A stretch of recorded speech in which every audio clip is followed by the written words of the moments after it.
real? Oh no.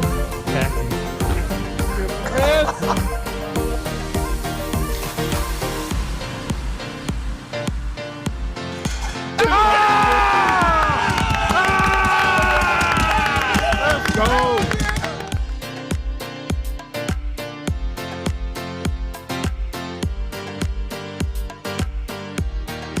Boston.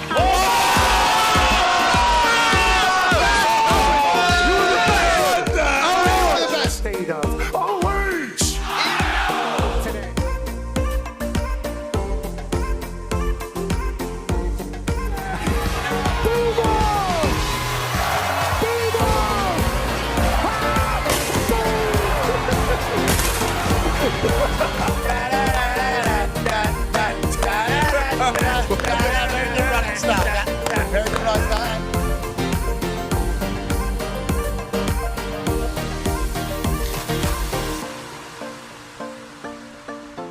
In Berkeley, California. You got it.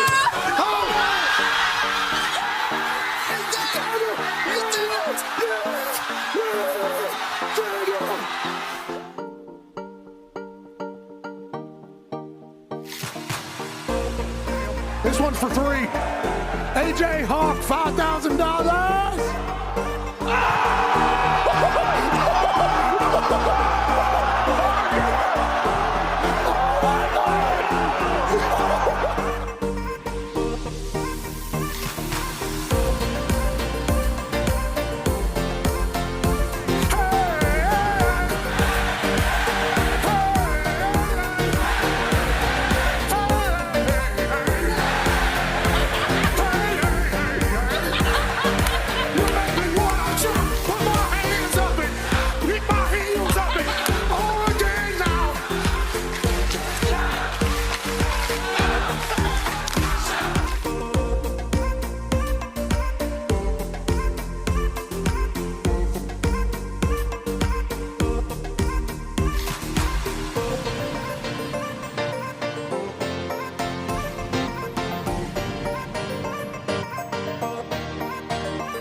USA! USA! USA!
The following program is a collection of stooges talking about happenings in the sports world. It is meant to be comedic informative.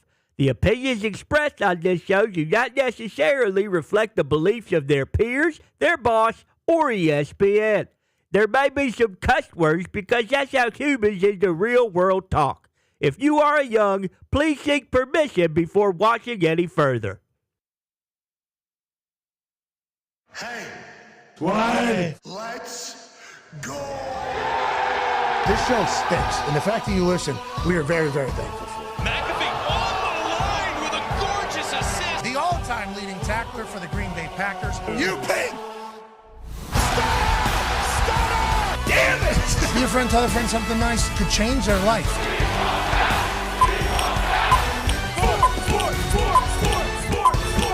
Hello, beautiful people, and welcome to our humble abode, the Thunderdome.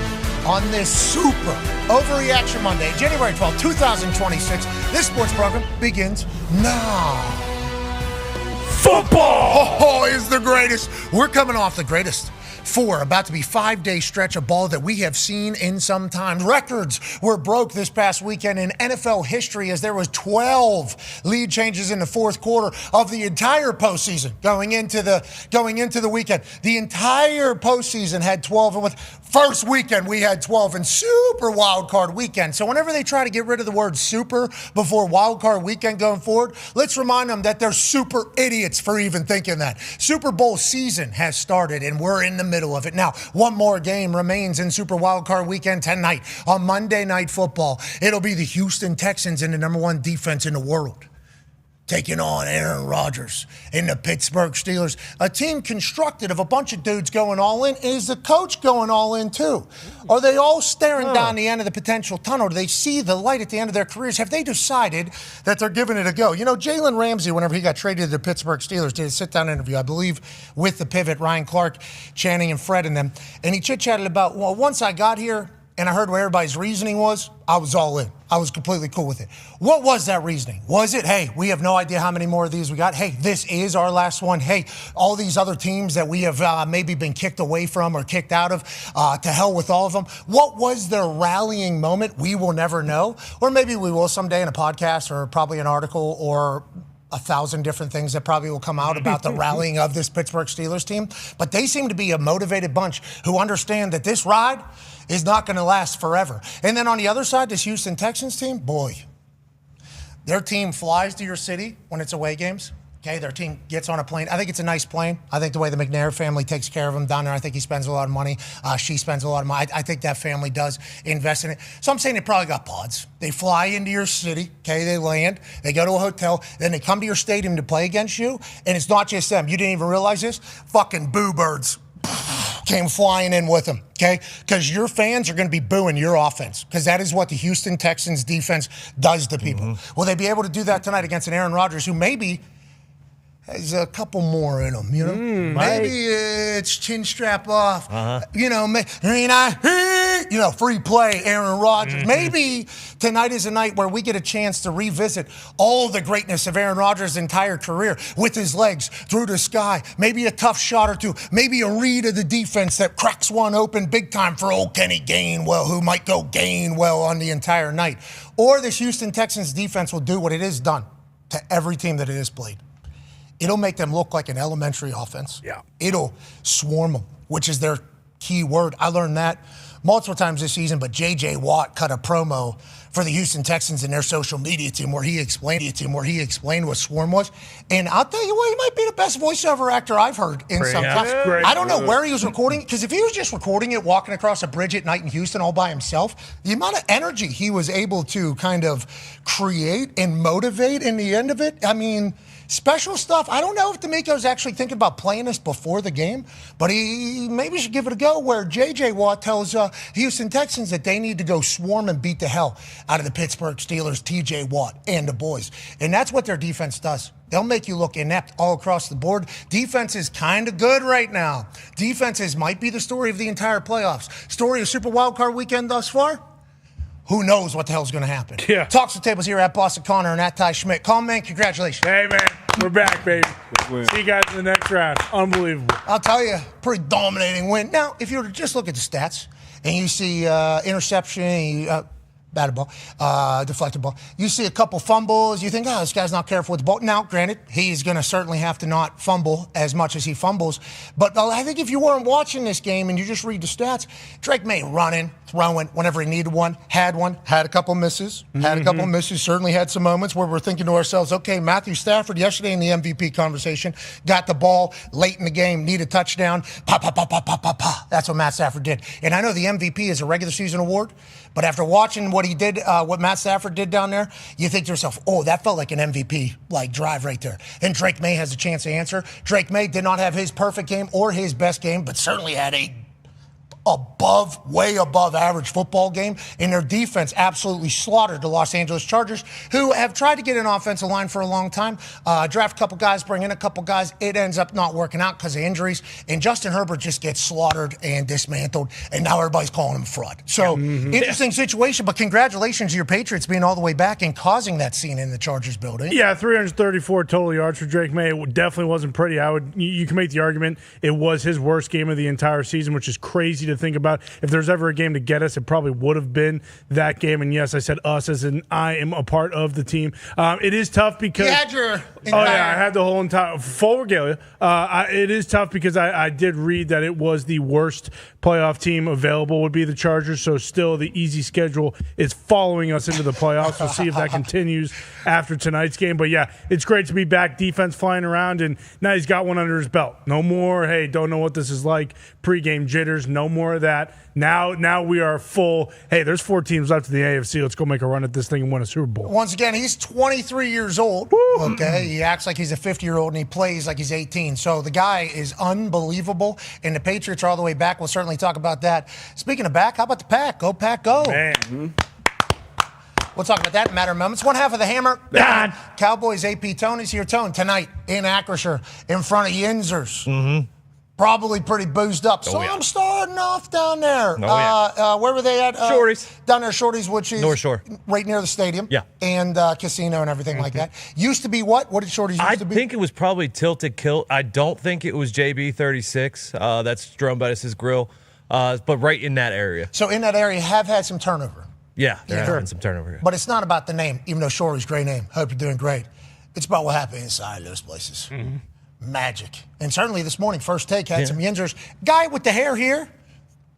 Way to rep out there. Dog. Had a red and blue sweater on. Thought maybe he was a Houston Texans fan. Then next time he got on camera, it's like he thought, people are going to think I'm a Houston Texans. Held up one of the oldest terrible towels I've seen in a long time. That guy's committed to the Steelers. I appreciate and respect that he was there representing, as was every other Yinzer. But tonight should be a pretty insane environment. And the Pittsburgh Steelers, good on Monday Night Football. How do you feel going in as a Pittsburgh Steelers fan? And what is the line over under and everything like that told you about the game tonight? Yeah, there's obviously two sides of the tale as far as the Monday Night Football goes. They have won 23 straight games at home on Monday Night Football. And then on the other side, they're 0-6 in their last 6 playoffs games, which is tough. So we're going to have to decide which one means more tonight. The line is -3 to the Houston Texans, so Steelers are home puppies. The weekend started off with 4 straight dogs covering, and then the Patriots get the cover last night as a favorite. The public actually went 5-0. This weekend in the playoffs. A great weekend for the public. They're on the Texans tonight. Oh, mama, I'm in fear for my life from the long. Insert highlight reel of us beating the book. Boom, bang, big one, boom, going like this. You feel that way? I feel that way. You feel that way? Don't too many of us feel a certain way in betting here? Don't you think the books are going to get us? No, let's ride. Highlight reel. Boom, us beating DraftKings. I like that we 5-0, you said? Yeah, the public was on the Pats, the 49ers, the Bills, the Bears, and the Panthers. Now, not everyone won, but everyone covered. Oh, mama, I'm in fear. We did it. Yeah. That's amazing. Wow. I'm pumped about us. 9-year NFL vet, Darius J. Butler. We did it. We did it, baby. It's been a long season. We've been getting public betting has been getting hit in the shins repeatedly. I think probably for like 50 years, but certainly this year, certainly getting beat whenever we're all seeing it the same way. This weekend, obviously all covers happened, but it was a magical weekend of ball. I got a text from a couple of people that aren't in the ball world, and they're like, my life feels like it has been football. Literally for 4 straight days, because every single game has had something that will keep you in it.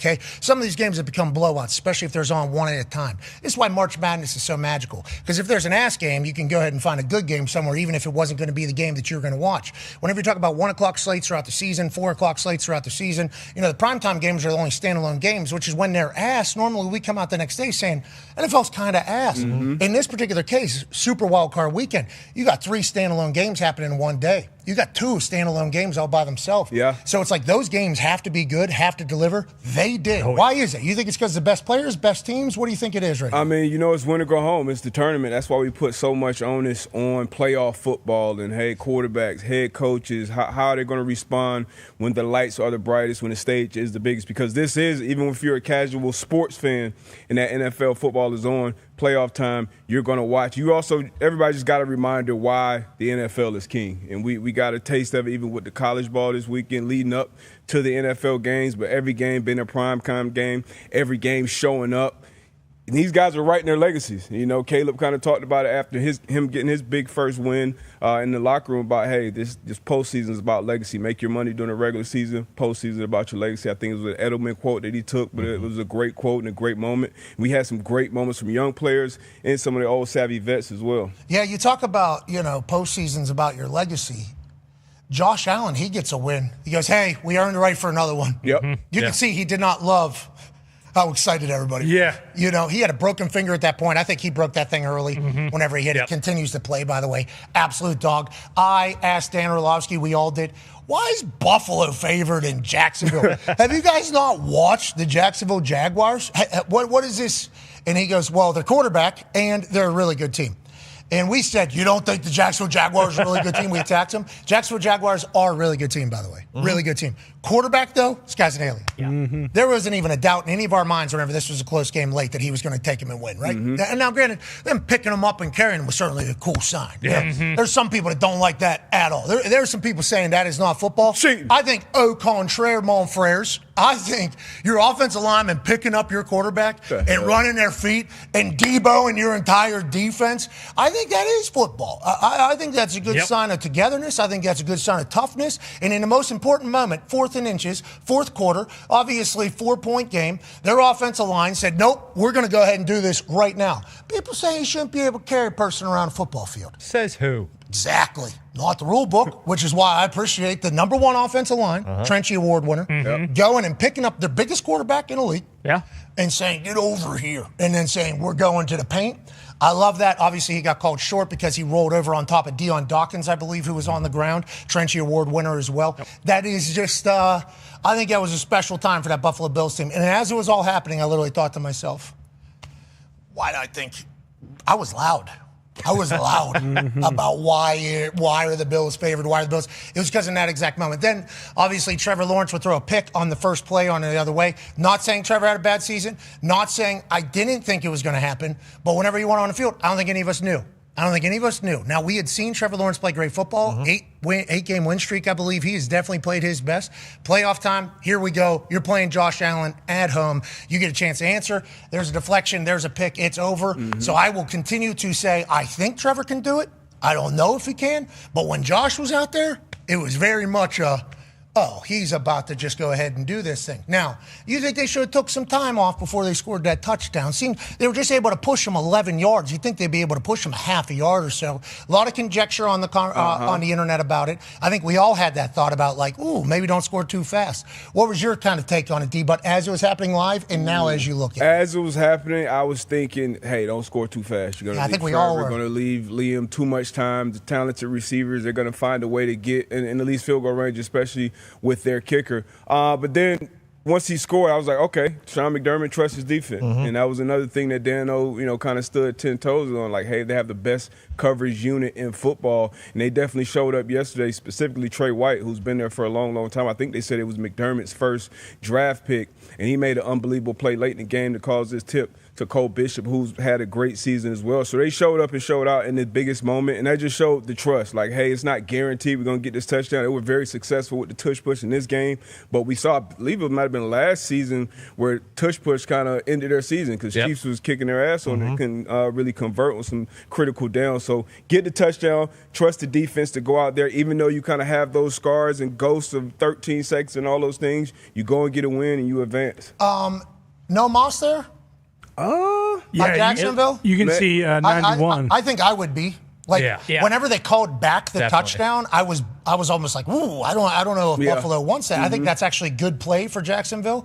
And I'm not saying that they did no Moss. They're not going to question their efforts if they weren't. That looks like it. Yeah, but that feels like they knew they were going to score right there. Let's try to get this ball back as fast as possible. So I think that's why immediately everybody was thinking, hey, you need to kill some time. But in real time, your defense, with how they've been playing, Dano talks about it. I didn't watch every single rep of that defense down the stretch. I guess I should have. That's 100% on me. But with the way your defense is playing, Trevor Lawrence, we'll see. Yeah. I mean, McDermott saying, we're going to get this lead here. We're going to go ahead and do this. No and then let's see what happens. If they lose that game, though. He's the dumbest. He's the dumbest. Because all the tweets and posts about him not killing clock, they were going platinum. Oh, yeah. I mean, all of them were going from the big football aggregator, football people on the internet, and then they get the pick on whatever. Point still stands. It was a thread underneath basically all of them. Hey, of course. Doesn't mean that this was the right decision or whatever. It's like McDermott would say, kind of. Turns out it was the right decision.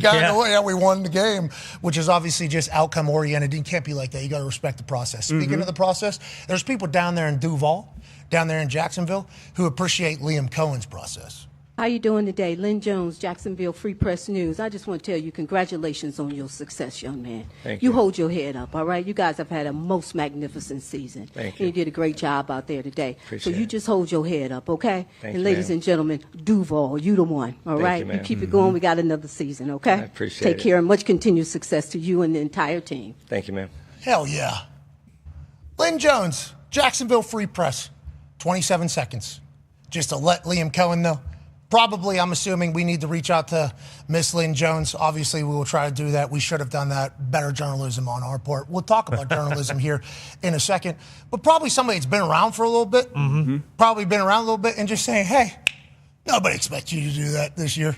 You should hold your head up high. We appreciate you here in this city. We probably talked to each other here a lot through the last season. That's every day. The local crew is like, I'm not saying Lynn is. I'm just saying the local crew is like an everyday thing. Just want to let you know you did a good job this year. We appreciate you. 27 seconds. 27 seconds. It's a lot of time. 27 seconds of, hey, yeah, good stuff. And then, everybody in the sports journalism world say, this is out of line. This Unbelievable. can't do it. Can't have it. What are we doing here? We got deadlines. What's your deadline? A tweet? What are we even talking about now in 2026 about a deadline? Everybody's on a deadline. First tweet out wins in everything. We are all trying to post stuff now at the same exact time. Now, I know you got to write an entire article, and those 27 seconds can certainly change, especially if those 27 seconds are supposed to be meant on miserable, terrible things. Okay? If they're supposed to be miserable, terrible things, those 27 seconds aren't wasted. If those are dumb questions about things that you don't have right that happened on a football field that you just thought were happening, those 27 seconds are A-okay. But a positive, hey, you did good for us this year. We appreciate you. For 27 seconds, can't have it. No place for it. Can't have it. It's like, what a weird thing to come out publicly and say, this is disgusting. Who do you think you are to say that you think that's disgusting and it matters? Like, that is a crazy thing about the sports media people. And I put a post out this morning about it because I've thought about it a lot. I've wondered why our show works. I've wondered why people like our show, legitimately. I have been so baffled by the fact that this show, and we would like to let you know, we are so thankful that we get to do this show, but why is this show having the success? And I think it's because most of the people that have been covering sports for a long time, not most, sorry, a percentage larger than you would hope, much larger than you would hope, that chose to do sports journalism. I think they don't like sports. I think these people hate sports. I think they're political journalists by nature who preyed on sports as an easier path to be able to get into the biz. Sports journalism is everywhere. Sports media, bum, bum, bum. I don't think they like sports. I think they cover sports. I don't think they like sports. So whenever you're always looking to kill something because you don't like it, I don't know if that should just necessarily be the only thing considered as journalism. Like, how about we just learned how Liam Cohen, who might be a GOAT when it's all said and done, which is what Lynn Jones.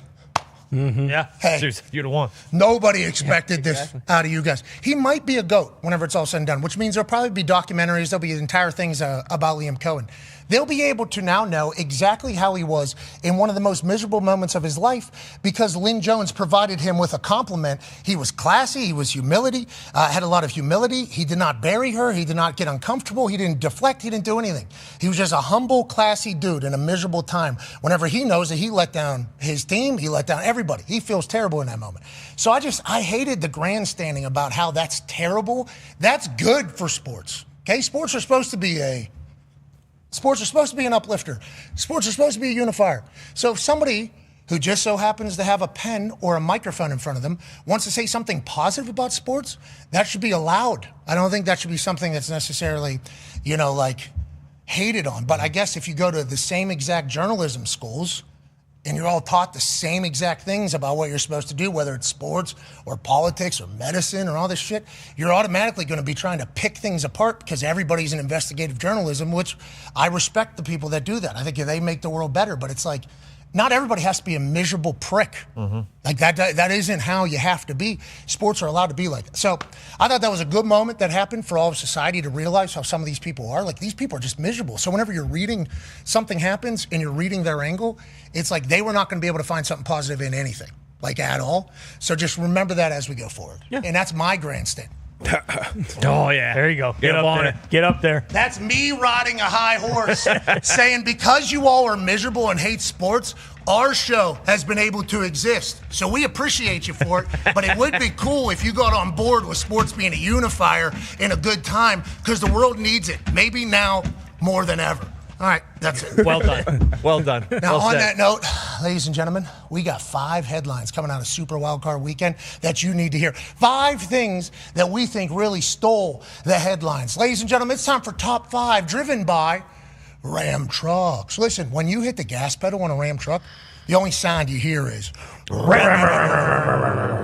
know they're getting back in the NASCAR truck racing. That's right. Yeah, Truck series. What have you said about NASCAR truck racing in the past? It's arguably my favorite thing ever, and that was before Ram trucks were out there on the dirt track. So I can't wait. I forget when it actually is starting, but I've been basically waiting every night for this to happen. Yeah, and we're not 100% sure if it has already happened. Yeah, correct. It's 19 days, right? If your counter is right out there in the think tank. Yeah. Okay. I'm pretty sure Well, we don't know, though, days. because that's, Might be power 18, goes out. hours. Yeah, it might be 100 minutes, days. Yeah. Could 9, could be a 0. You're right. Whatever the case, this is driven by Ram. Let's get to number 5, shall we? The Chicago Slight. A cold handshake after a crazy comeback. What a win for the Ben Johnson-led Bears.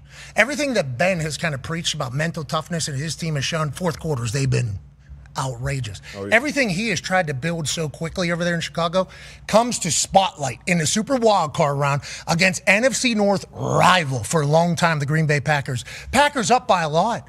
Kicking the shit out of Chicago Bears. Yeah. I'm texting Chicago Bears fans saying, just like we said. You thought Ben Johnson was going to be able to go in there in 1 year and create an actual winner? Whenever push comes to shove, you play a good team, you're going to lose. We already played the Packers. We already beat them. Doesn't matter. Bears can't get it done in the playoffs. A lot of people thought that. Turns out they can. Mm-hmm. And you know who can't? The Packers. Oh. Green Bay Packers owner. I shouldn't say that. Matt LaFleur can't get it done in the playoffs. Whoa! Well, wouldn't that be the Green Bay Packers? I saw he's potentially going to be maybe negotiating to sign a new one with the Green Bay Packers. Deal. Yeah, we'll see. No, but I mean, you hit the nail on the head. It's like the Bears have been doing this all year long, and kudos to Ben Johnson for dropping his nuts on the table, not only at his opening press conference and kind of starting this whole thing off and saying, like, you know what, I enjoyed beating Matt LaFleur twice a year. I can't wait to do that again.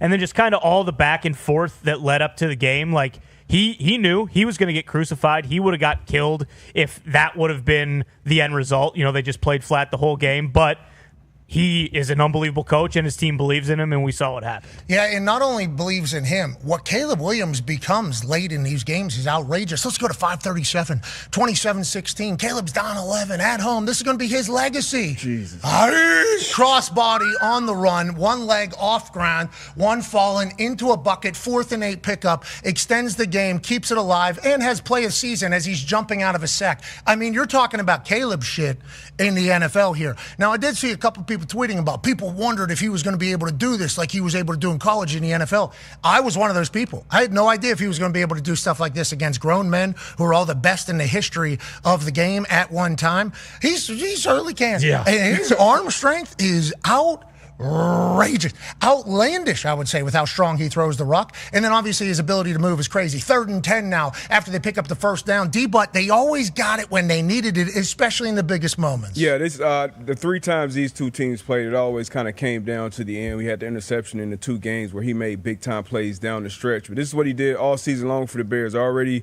6 fourth-quarter comeback wins leading into this game, now 7, including the playoffs, which is most in Bears history already. He's kind of already up there when you talk about Bears all-time quarterbacks. But, I mean, just these throws, Colston Loveland, he's been unbelievable, especially down the stretch. Had to go for 2, obviously, to make it a 3-point game. Oh, my God. Are they going to erase 11 points in 4 minutes? Are the Chicago Bears at home going to be able to do it? Well, Jordan Love says, not on my watch.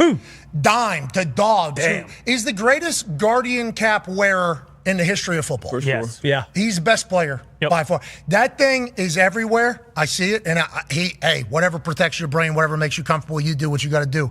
But it does stick out. And he always seemingly is making big plays. What a catch. What a throw. Gets them in a field goal range. All right, let's at least make them have to go down the entire field and get a touchdown. Brandon McManus, former Super Bowl champion, reliable normally, not this year as much for Green Bay, misses his 2nd field goal of the night. Yeah, I mean, and this is the shit that drives you insane because I've been saying this for weeks now. He's 3 of 9 on field goals over 40 yards this year. So, I mean, they knew that was an issue going into the game. Really knew that was an issue. And guys won a Super Bowl. He's been there. He's done that. I will stick up for McManus. Sure. Now, on that note, he makes the 50-some yarder. Yeah. Timeout. Hits it again, misses it, seems to move a little bit more. This ball feels like it was head down the middle, moves way to the right. Extra point miss, obviously, becomes a huge crack. He had his worst game I think I've ever seen Brandon McManus have in the Super Wildcard weekend against Chicago Bears. Yeah, but, again, you don't want to just shit on him because he has had his moments in Green Bay, but, he hasn't been good this year. He just hasn't. And that's kind of where you're, and I don't even want to say that because, honestly, yes, he misses that extra point. Packers drive down the field at the end of the game.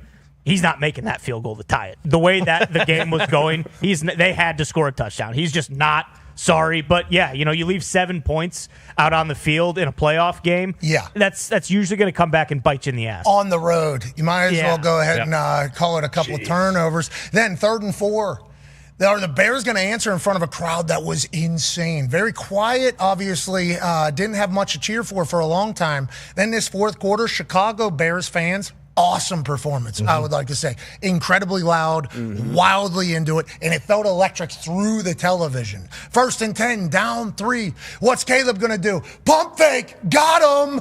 Touchdown, DJ Moore. This one almost went into his face mask, into his helmet, like in that one kid movie where they throw the football in. Little Giants? Yeah. No, Giants, bang, where it goes right there. DJ Moore almost got that. Had a drop a little bit earlier. So him having this catch, this touchdown, this release, this everything in this moment, congrats and shout out to DJ Moore. Always been an incredible player. Yeah, in this situation, Caleb didn't have to make a phenomenal throw or break the pocket. This was a great play call from Ben Johnson, and they kind of set this play up. One of the first plays of the game, they ran a screen to the same side of the field, picked up maybe 10, 11 yards, and then came back to it now at the end of the game, kind of a screen and go. Great fake, great pump fake. Everyone executed properly, and then obviously hit him with an accurate throw for the go-ahead touchdown. I mean, if that thing hits in his face mask and sticks there, that'd be awesome. I mean, that'd be a really cool thing. Catch the catch. And said, DJ, he caught that thing like this. That is maybe the hardest.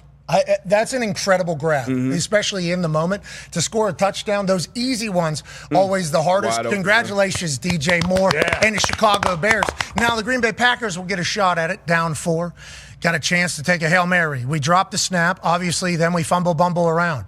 Somehow they stop blocking, even though I still have the ball. Now we have pressure. Little throw to no one except for their team. Could have got a pick in the Super Wild Card. Instead, drops it 31-27. I'll put this thing into the stand. Somebody can keep that for the rest of their lives. Caleb Williams and Ben Johnson experienced their first playoff wins together, and it's a dawning of a new day in the NFC North. Wow. Yeah. Then at the very end, obviously, there's a ritual that happens of sorts. Each coach will go out and shake each other's hands, say, way to compete out there. Well, there's been a couple of these, obviously, this year because it's been split. Matt has been on the winning side of it quick. Ben has been on the winning side of it quick. This one, though, woo! Go ahead, keeps it moving as quick as possible. Easy come, easy go. How you doing? Keep it moving. Matt LaFleur said, good job, and then he turns quickly. I don't know if there was an extra stick-em on the end of that. Did he yank him that way, or was that just kind of Matt LaFleur pivoting like that? It might have been like a watch this. Watch me go celebrate my guy's bitch. This is going to be awesome. Oh, is that what he was saying? Yeah. Look this way. Something that wasn't really talked about here is the fact that Ben Johnson going in, yelling, quickly leaving, certainly an alpha dominance, but it was an answer, I think, to what LaFleur did before, right? Didn't LaFleur do a quick handshake on the way out whenever they won over the Chicago Bears? Yeah, he did. And these two have been bickering for a long time? Yeah. I saw some people saying they didn't like this. Who was Schwartz? Didn't he go fight a guy? Oh, yeah. Schwartz fought a guy. Schwartz and Harbaugh. Yeah, Schwartz and Harbaugh fought a guy. The backpack. The backpack. Yeah. And then Ben Johnson in the locker room going, the Packers. Mm-hmm. Hate those guys, man. Yeah, then him saying how bad he hates them, like continuing to follow up on it. That's and the surprising. Chicago Bears posting it. Okay, like the Chicago Bears posting it. I respect that. I love that. I wonder what the Packers did to the Lions. Was there some sort of something with a locker room incident, some personal incident that took place? Because Ben Johnson immediately upon signing to the Chicago Bears says, can't wait to beat Matt LaFleur twice. Like literally says that. Oh, pissant. I can't wait to beat him twice.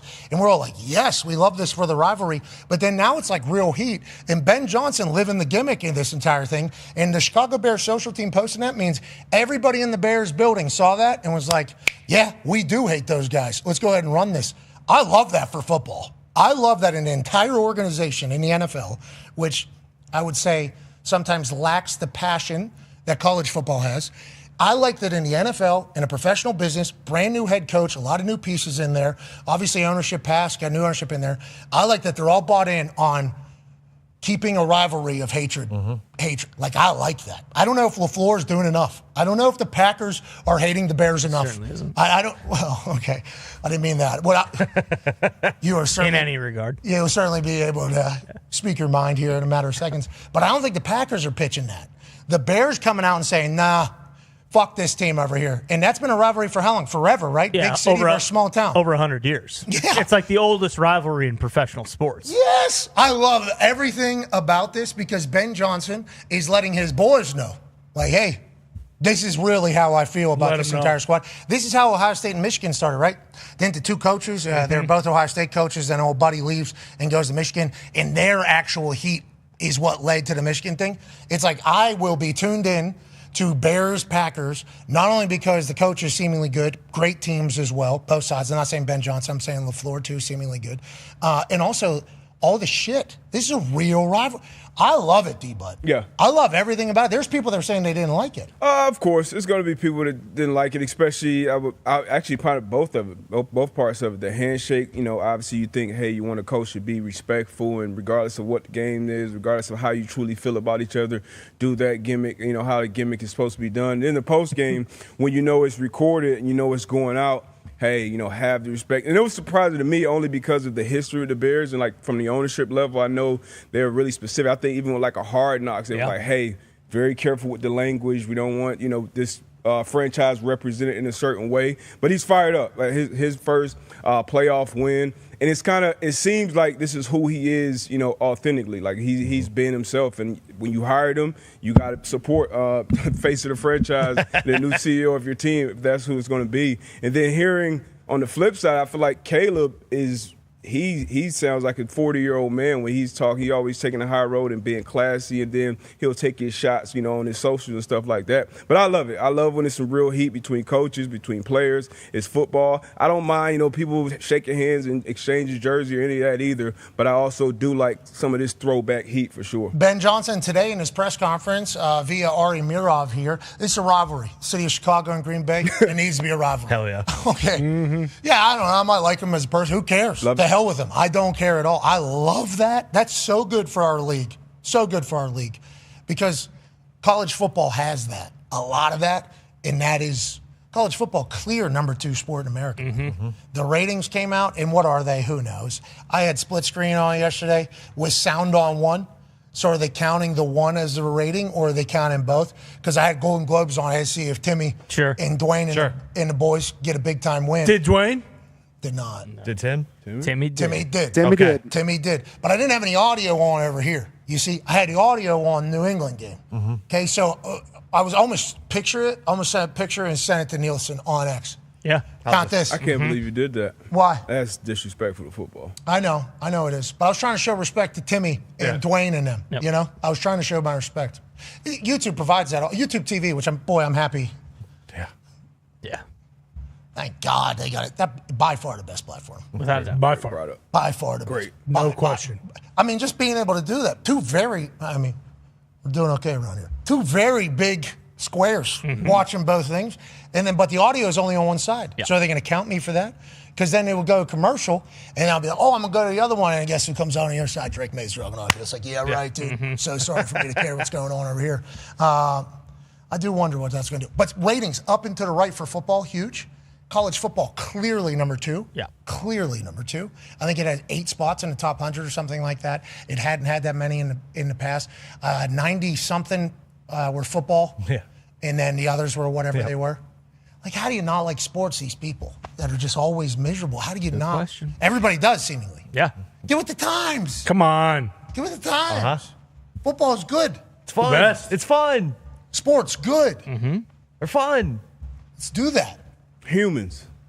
So humans playing and coaching as well. So it's always good to have like a human moment. Like, Thank you. Regardless of where it is, like, hey, keep your head up. You could tell Liam genuinely appreciated that too. So like, I just don't get it. I appreciated Lynn going, listen, you're new here. You're a young lad. It's your first time.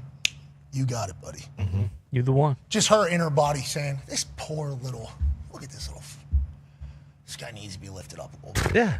Hey, Liam, you think it was a good idea to first question? Hey, Liam, earlier in the year, you said It's like, give me the microphone, please. You're all right, young man. Did you see any of the other questions asking that pressure? No, yeah, that's the thing. Or answers? Yeah. Oh, okay. We need to watch the whole thing. Yeah. Yeah, sure. Well, it's not about winning the press We conference. care. We watch the game. You know what happened? I don't want to see a coach up there pouting. Yeah, but I don't. The ownership of what something is my problem with things. It's like we had 3 years, 4 or 5 years, I guess, in total, but 3 years, the first 3 years of Aaron Rodgers just wide open through an entire season. He won 2 MVPs. It's awesome. We wrote every single week with him, like every single time. And the guy never talked really to anybody before that. And they're like, get mad at me for not like countering an answer that he gave, that he has researched, that he lived, that is his opinions. And I'm asking him questions. We were learning about, like, how is that not journal? Like, how is learning entirely about one of the greatest of all time not considered some form of journal? Are documentaries a form of journal? Like, I don't think I fully just comprehend how this is what journalism is. It is sawing everything down all the time and finding the worst. It's like, what about learning about things and like expanding your horizon? Like, is that not a part of it? I genuinely don't know because I didn't get invited to broadcast boot camp. I don't have a clue what it is. Why is that always the thing? I don't know because we get accused of it a lot. A lot. Well, I mean, the Rodgers situation especially, you can't have your cake and eat it too. You can't want you to be a CNN or a Fox News anchor, and then 10 seconds later, all right, now you're an ESPN guy again. Okay, you're a sports guy again. Shut up and talk about sports. It doesn't really work that way. It's great. It's all good. But we're just saying it's good. You're allowed to be happy in sports. It's fun. Yeah. Like in our world, you're allowed to be happy. If you want to go be miserable, go do it. Like there is certainly a lot of options to just yell at each other. Cover war. I guess, and war is happening every day, I think, with the political world. Yeah. Every once in a while, that shit will show up in my algo, and I'm like, why would anybody want to get into this? This seems like the most negative of all of it. It just seems, and then every day somebody new is the best human on earth. And it's like, so you're fighting every day for a new best. Good job, security, I guess. Oh, my God. It is just like a never-ending supply, and it's like, who's right? Is there a scoreboard? There is in our world. Let's go to the number 4 headline, and it's been very good to this team over the years. A familiar feeling in Foxborough. The Pats are all the way back. We chatted about it already a little bit, but here's the top 5 headline out of Super Wildcard Weekend. Mike Vrabel, he's done it, folks. He's done it. Yep. He got forced out of Tennessee. They're in a great spot. Yeah. Goes up to Cleveland. Has an office in the attic, I think.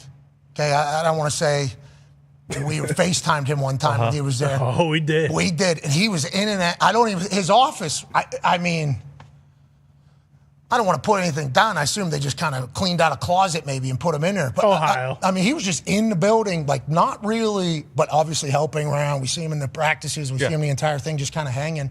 And then him going back to New England after a one-year stint for Coach Mayo is just like an absurd series of events that leaves all football fans thinking to themselves, this is the next 20 years. We've already seen this song and dance, and it's a whole new cast of characters, but it's such a familiar feeling because one of the players is the guy leading it, and obviously the uniforms and the fans are the exact same. What a performance out of your fans as well. Yeah, it was unbelievable, exactly. Starting with the fans, they were the best home field advantage home crowd of the entire weekend. You could even go to, the only one I'd compare it to would probably be Indiana in Atlanta against Oregon where they dominated, but I think they had 4 false starts, the Chargers offensive line, when it came to just noise in general from the Massholes. Josie was playing Living on a Prayer. Bon Jovi they came back with from one of their commercial breaks. That sounded electrifying. But then just the dominance of the whole entire thing. There was never really a moment where the Chargers offense looked like, okay, here they go. Early on, you mentioned the deflected interception Drake Maye had, and that set the Chargers up with 1st and goal. And what do the Patriots do? They just stand pat, basically lock it down. The Chargers decide not to, kick the field goal, get some points on the road, but instead they just say, hey, let's try and score touchdowns. You just showed the Milton Williams one. Sorry, what was that? I was going to say, do you think Harbaugh was worried about his defense against Drake Maye and them early because he decided not to take the points, didn't think that 3 points would be as important as they inevitably would become, obviously? Yeah. I was very confused. The first we didn't points take of points. the game? Yeah. Plus, with that defense, how many times are we going to be down in here?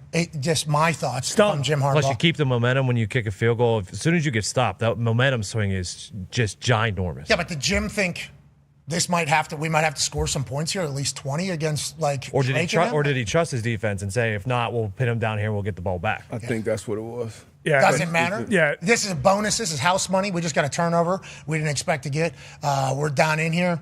Let's just go for it. I guess it's whatever school of thought you're from. Some people, hey, if it's the points, especially the first points, take them in a playoff game. Or a lot of people now, especially with the new analytics, once you get kind of inside that red area, you're not taking any field goals unless you're 4th and 7 plus, probably, because the likelihood of the team getting the ball and then driving the length of the field and scoring is whatever numbers are there. So it's wherever place you're in, whatever analytics you believe in. You can always second guess the decision, but he also has, one of the best defenses in the league over there with the Chargers. So maybe he trusted him to hold him out. And also maybe he thought his offense was going to be back there. Yeah. Maybe he thought this would be there's so many different, until he comes out and tells us, which I don't know if he did. I don't know if he gave his answer afterwards. There's so many different angles it could be. And in Harbaugh's mind, he was right. And that's what some people don't understand about having a differing opinion about somebody else. Like, at that moment, did not get to see what the Patriots defense was going to do to his offense all game. This is at the very beginning, had no idea what was going to happen. And in his mind, in the time, we need to go get a touchdown right here. Why not? Maybe we're not going to score a lot of these. Against this Patriots won't be down here defense. We're not going to be this close with how good this Patriots. There's like so many different things that are happening at the same time. All we do know is those 3 points will be huge. With the way the score started to go in the entirety of the game. Yeah, especially just because they chose to play New England. They benched all their guys week 18. If they ended up playing against the Broncos, who knows? Maybe they win. They definitely don't travel to Foxborough. But Milton Williams was kind of the guy. He headbutted Mike Vrabel at the end here, which was incredible. After the game-sealing sack, Vrabel was a little bloodied up, but he, Mike Vrabel just loves getting bloodied on that football field. We always talk about when, free agent frenzy happens, when the draft happens, you can't win any games in March, but definitely can make moves to help you win. Milton Williams wasn't supposed to be a Patriot. There was tweets, hey, Milton Williams is signing with the Carolina Panthers. What does Vrabel do? They come in way over the top, basically offer him, I think 5 or 10 more million than what the Panthers were offering him for this moment right here. He won the game. Him and Christian Barmore, I guess on Monday of last week, Vrabel basically said to lead off the meeting, hey, you too. This is where you earn your money. This is where, the similar thing to what Caleb was saying. This is where you make a name for yourself. This is where the big dogs eat, and they did. Like, they completely took over the game. The defense had 6 sacks, and I think they had less than 200 in total. I think they had 207 total yards, but with all that net yardage BS, it ended up being underneath 200 yards. But the defense playing that well with what Drake Maye still capable of, even when he wasn't playing his best game, like the road is clear now. Are they going to be in everything DB or not?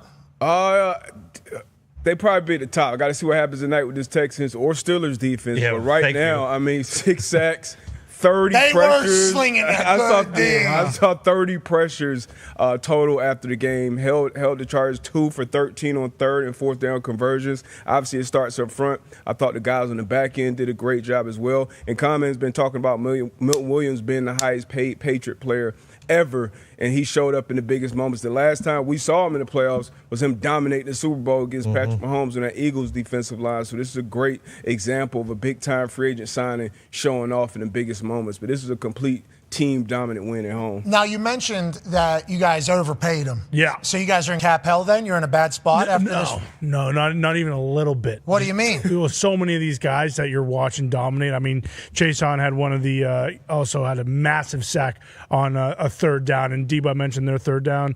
Stats 2 of 10, 2 of 13. They're the number 1 3rd down team in the NFL this year, the LA Chargers, and it just did not seem like they could sniff a first down throughout that game. But there, boom. 44. He's on a 1-year deal. I believe Christian Ellis, the guy who recovered it, he's on a very low cap-friendly 2-year deal. Ponder, 91, 1-year deal. Like, all the moves they made in March and April are paying dividends in the playoffs. So I believe I think we're top 10 in cap space, so we can pay a lot more guys. Definitely not A.J. Brown because he has a $79 million dead cap hit. So everybody, hold on. We'll get to that. Yeah, sorry. Mike actually, on that note, bang! Number 3 headline. Oh, no. Another brotherly brouhaha. Oh, no. 2 N's, not 2 D's. Fascinating. Dahn goes the world champs. The Philadelphia Eagles. Another. In the link. A neuter. That neuter. An Ooter. There it is. Could be brotherly. An Ooter brotherly brouhaha. There we go. That is a Delco accent. An Ooter brotherly brouhaha here. Down goes the world champs. Philadelphia Eagles. World champs. So much talent. All across the board. Lane Johnson not playing. Surprising. That was huge. That was a big deal. Yeah. Me and A.J. Hawk both, and I think D-Bud as well, Yep. all picked the Philadelphia Eagles strictly because Lane Johnson was coming back, and the offensive line was what carried them, in our eyes, to a Super Bowl last year alongside a number 1 overall defense in what Vic Fangio was cooking over there in Philadelphia. Almost forgot the Pison's name, 100% on me. Has not been talked about much this year because the entire conversation about this particular team all year has been how much A.J. Brown hates the team. Okay, it's not just the wide receivers. Last year, whenever they became a very run-dominant team, Saquon Barkley, we all remember, he did the thing, and he did the thing, and he did the thing, and then he did the thing, and then he was doing the thing. He did the thing, and all the things. Remember, that's what they were doing. A lot of it. He was the number 1 rusher in the history of the NFL. Yep. In for 1 whole year, counting the playoffs. And then if he was to have his own individual representative on the rushing yards list as him before contact, before anybody touched him, like let's say big, gaping holes, I think it would have been like the number 4 rusher in the NFL. So you're talking about what they did last year was just dominate the line of scrimmage and run the rock. First team to win a Super Bowl that was more run heavy than pass heavy since the evolution of football that we all watched live in person.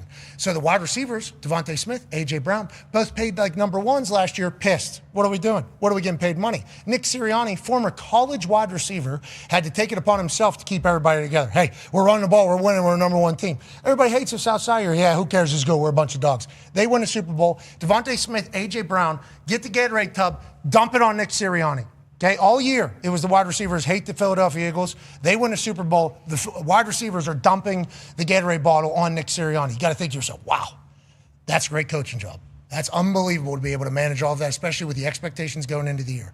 Then Kelly Moe gets a head coaching job down in New Orleans. New offense coordinator in Patullo. And they were calling him bad words at the beginning of the season. And still are all the way through. And all of a sudden, A.J. Brown's like, I did it last year. Our offense stinks right now. I'm not doing it this year. Started getting loud. Started getting louder. Starting to become a little bit of a distraction, outside. But inside, everything's all good. We watch Hard Knocks with Philadelphia Eagles. Everything's all good. Yeah. They got it all under control. So in my eyes, whenever they get to the playoffs, the biggest stage is where all the stars want, hey, 2 big plays away from being trending topic number 1, and we're happy again. Whoever is looking for that. 2 big plays away from upping our stats and becoming maybe $5 to $7.5 million more expensive per year next year. Whatever the case is, you could do it in the playoffs. And then when it doesn't start happening, and then balls start hitting the ground, we start to watch it unravel. We're like, wait, I thought the big-time players were going to make big-time plays in the big-time games, which is why they're big-time players. Yeah. But instead, there was a big-time brouhaha. Yeah. Nick Sirianni, AJ, you son of a... What are you doing? You think you're doing? You need to finish play. You need to catch, make a catch. Maybe get off the field, run off the field. What are you doing? What are you doing? What you say to me? Stop. Oh, pause. Italian. A lot of people are asking why he's got a headset on. Yeah, this guy. What do you mean, why has he got a headset? He's part of the game ops now. He's had the headset on all year. Remember, so he can talk to his Labubu. What? Yeah. Sorry, what? It's it's like a fancy beanie baby. A Labubu? Yeah. What's that? Big Tom has one? Yeah, there it is.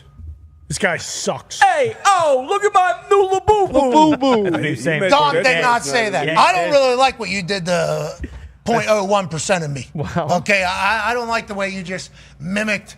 It felt like it was a shot at all Italian. No. Dahn didn't say anything about a little boo-boo. I don't like what they're doing to Big Dom. And unfortunately, you either die the hero or you live long enough to become the villain. And that's where a lot of people are with Big Dom right now. But I don't mind his Labubu. I kind of like the Labubu. Okay, I don't know what the Labubu... this is coming... Labubu is a popular, mischievous-looking collectible monster character with pointy ears and sharp teeth, created by Hong Kong artist Kai Sing Lung and produced by Pop Mart, known for its cute yet creepy aesthetic, sold in blind boxes that add to the collecting thrill. He didn't even know what he was getting when he bought this thing. That's a Big Dom Labubu.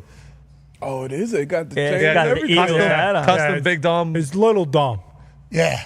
Or like Ladubu. I like Dama Boo Boo a lot. Okay, if we're going to get into this business, I like it. But remember, he was given a headset because he was kicked off the sideline. What's his job? He doesn't have a job. Now he's assistant to general manager, assistant to coach, assistant coach. He had a headset on all year. And I've seen him flip that thing down in the background. I've seen him flip that thing down. If he had a little bit of ideas, maybe he's out there judging temperaments, just like at the beginning of the game when the Niners and the Eagles almost get into a brawl. They ran the history of these two, recent history. I completely forgot. Oh, yeah. Hey, they've had incredible battles over the last few years, especially in the NFC playoffs and games that matter. And on the flip side of that, this Niners team, how are they doing it? Which adds even more, I assume, to the A.J. Brown stuff. Crazy. Yeah. AJ's thinking, hey, why are we even in a game with this team? Why don't we just throw me the ball and see what happens? Then he has a couple drops. They get a little bit out of control. And then Jawan Jennings is on the other side throwing dimes over the shoulder in a bucket to Christian McCaffrey as eating. He's eating a shot right to the mouth. Christian McCaffrey is a specimen. He is a machine. He is outrageous. He takes big hits. He makes big catches. He does everything. And remember, Christian McCaffrey can also throw this touchdown. I wonder if they have a alternate side where Christian's throwing this thing to Jawan Jennings. They have so many weapons. Kyle Shanahan's been able to rally the boys. The amount of injuries that they had, and now you got people in San Fran saying, Fred Warner's coming back next. Yeah. We've played long enough now that our all-pro middle linebacker, who's been described as the best linebacker in football, he's going to rejoin us. But they've had him gone. They've obviously had Bosa gone. Trent Williams has missed time. Brock Purdy has missed time. Pick has been out the entire year. First-round pick out the entire year. Wide receiver situation. They traded Debo away. I mean, you talk about a culture, a team having a run that none of us could have expected. I mean, outside of their locker room, outside of their fan base, it's like, what a win. And like Kyle Shanahan deserves a lot more credit whenever we get into the, hey, is he a good coach, great coach conversation? It's like, I don't know how you keep the boys motivated. I don't know how you keep the boys rallied, how you keep the boys bought in, but he's certainly done that. Juszczyk is a 10-time Pro Bowler. Yeah. They put that up on the screen. I'm like, 10-time Pro Bowler? That's first ballot. That 10-time Pro Bowler at a fullback position, and obviously he has completely transformed what the fullback position is. He's a tight end who's not scared to line up in the backfield, run your ass over if he has to. But he is just like outrageous. This entire group, I guess they have it all except for what? the Super Bowl. Yeah. Yes. Yep. And it's like, can they do it this year? They seem more motivated than ever. Going into the link and getting this win, they lose George Kittle, which is obviously heartbreaking. That sucks. That sucks so bad. George, Godspeed, T's of peace. Good luck, George. Sucks, dude. The story about a tequila bottle getting taken to the locker room, though, that's awesome. Yep. George, you continue to be legendary in every situation. We will miss you, obviously, and we know that you will kick ass throughout the entirety of recovery. I think he has like a full, remember? In Nashville, yeah. Yeah, he has like a full recovery like facility. a massive barn. The Yeah. amount of commitment he has to his body on a daily basis, we assume he will just crush this rehab and this recovery and everything, especially with modern science. What we're seeing with Tatum, what we're seeing with Halliburton. Now, obviously, football, different sport than that. But, like, George, it sucks that that's how your season ended. We will miss you, brother. Thanks for your service to football this year, George. But on that note, they've been able to win somehow. Yeah. Kyle Shanahan, outrageous, this guy. Unbelievable job as a coach. Kyle Shanahan on the offensive side of things. Brock Purdy, the weapons around him. Jawan Jennings, you obviously saw him throw the touchdown there, but he's been an unbelievable receiver as well. And then what Bob Saleh's been able to do on defense with a bunch of names that people don't know. You know, guys just showing up to play week in and week out now. You talked about Juice being a 10-time Pro Bowler at fullback. A lot of people are saying he has more route options than A.J. Brown and Devontae Smith with how basic that damn offense is. So that's a conversation for this offseason. I'm sure that will happen in Philly. That last play was a perfect example of that. But what Kyle Shanahan's been able to do in San Francisco is unbelievable. Special, let's get to the number 2 headline coming out of Super Football Weekend, college football, an instant classic in it. Or do we think an ass beating's potentially coming? I don't know. We could have changed the headline. Set up in a banger in Miami is coming next Monday. This Indiana team, Con Man, we get a chance to be there. First of all, Mercedes-Benz Stadium, loudest stadium I've been in. Yep. Okay, actually hurt my ears. The way that pick six first play of the game, man. The roof went crazy. Indiana, for real, and obviously we've been saying it, and I don't want to undercut what they are. For real, though. This is for real one of the greatest teams ever assembled in college football. Absolute wagon. It's hard to see them losing just because Mendoza's so locked in. Another game where he has more touchdowns than he does incompletions. This is the perfect setup for a national championship. He's going home where he's from, Miami, to play Miami. Yeah, he went to Columbus High School, about a mile away from the University of Miami campus. His mom, I believe, actually played sports at the University of Miami, so this is a huge ordeal. They will be taking on the University of Miami. Physical, tough, mentally and body team. Cannot wait to watch this game. Yeah, it should be awesome. They basically play like a Big Ten school does, so it'll be interesting. And they're very similar to Ohio State, who we saw last year, who you could kind of feel it. We've been at every single one of their games, and it did just kind of seem, hey, this team's destined to maybe not win the national championship, but at least be there. The perfect story, really, for the national championship. Either of these teams can certainly win it. Damn Obviously, right. the best two teams have made it to the national championship. It's been very obvious. Cannot wait for next Monday night, as we'll be standing on the sideline on ESPN2 yet again. Number 1 headline, easy. It was a super-duper wild card weekend. The record was broke for amount of lead changes in the fourth quarter. Need say anything else? No. Shout out football, shout out you. We're back on the other side. Be a friend, tell a friend something nice might change their life.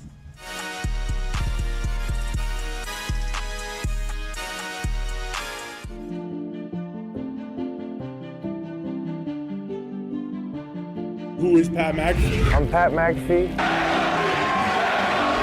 Talks too much. A little crazy at times. Energetic. Give me Alabama to break home. The hardest working dude I know. He's an absolute force of nature. We didn't stop. There was a point in my life, all I could think about doing was professional wrestling. Oh my God! I really didn't know what to expect. Doesn't sit still. Gets out of his seat. You are anti-American. I found out Pat was a rock star that weekend. And right then, right there, I quit my job. It's a very talented job. Very entertaining. There was a point in my life when all I could think about doing was being a comedian. Listen, I enjoy being a punter, but not every fucking series, dude. Some of the most absurd shit. Okay, do it. In the locker room, that was kind of the guy for us. He was kind of our voice almost. You know, I could give a shit about who the hell the punter for the Colts is. He brings the juice all the time to anything that he's doing. We got a cannon! We're going to increase our output of content by 10,000%. How am I going to commentate when A, you can't hear me, I'm delayed on what I say, and when I do speak, you guys just keep going like I didn't say anything? Like, what am I doing? I got to re-examine my whole life. He had my heart pounding there for the first little while. And just kicking the ball against the house. No way in hell am I going to live in Indianapolis, Indiana. Nobody can move the crowd like he can.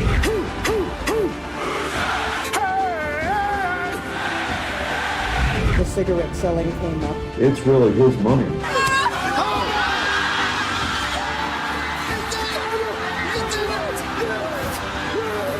Point in my life when all I can think about is being an actor. This is your principal speaking.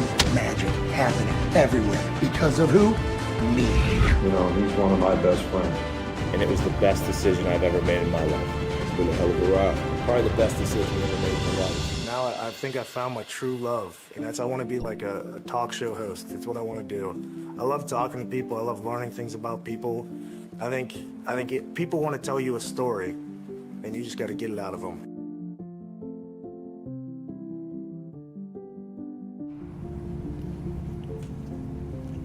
This should be good.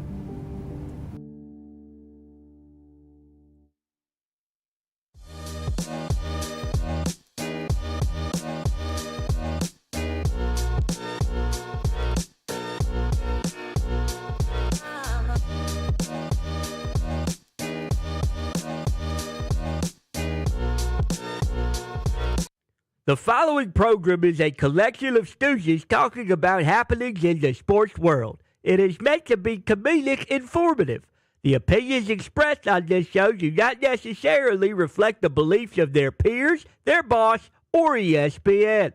There may be some cuss words because that's how humans in the real world talk. If you are young, please seek permission before watching any further.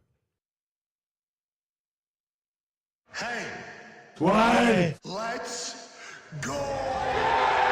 This show stinks, and the fact that you listen, we are very, very thankful for. McAfee on the line with a gorgeous assist. The all-time leading tackler for the Green Bay Packers. You pig! Damn it! Be a friend, tell a friend something nice could change their life.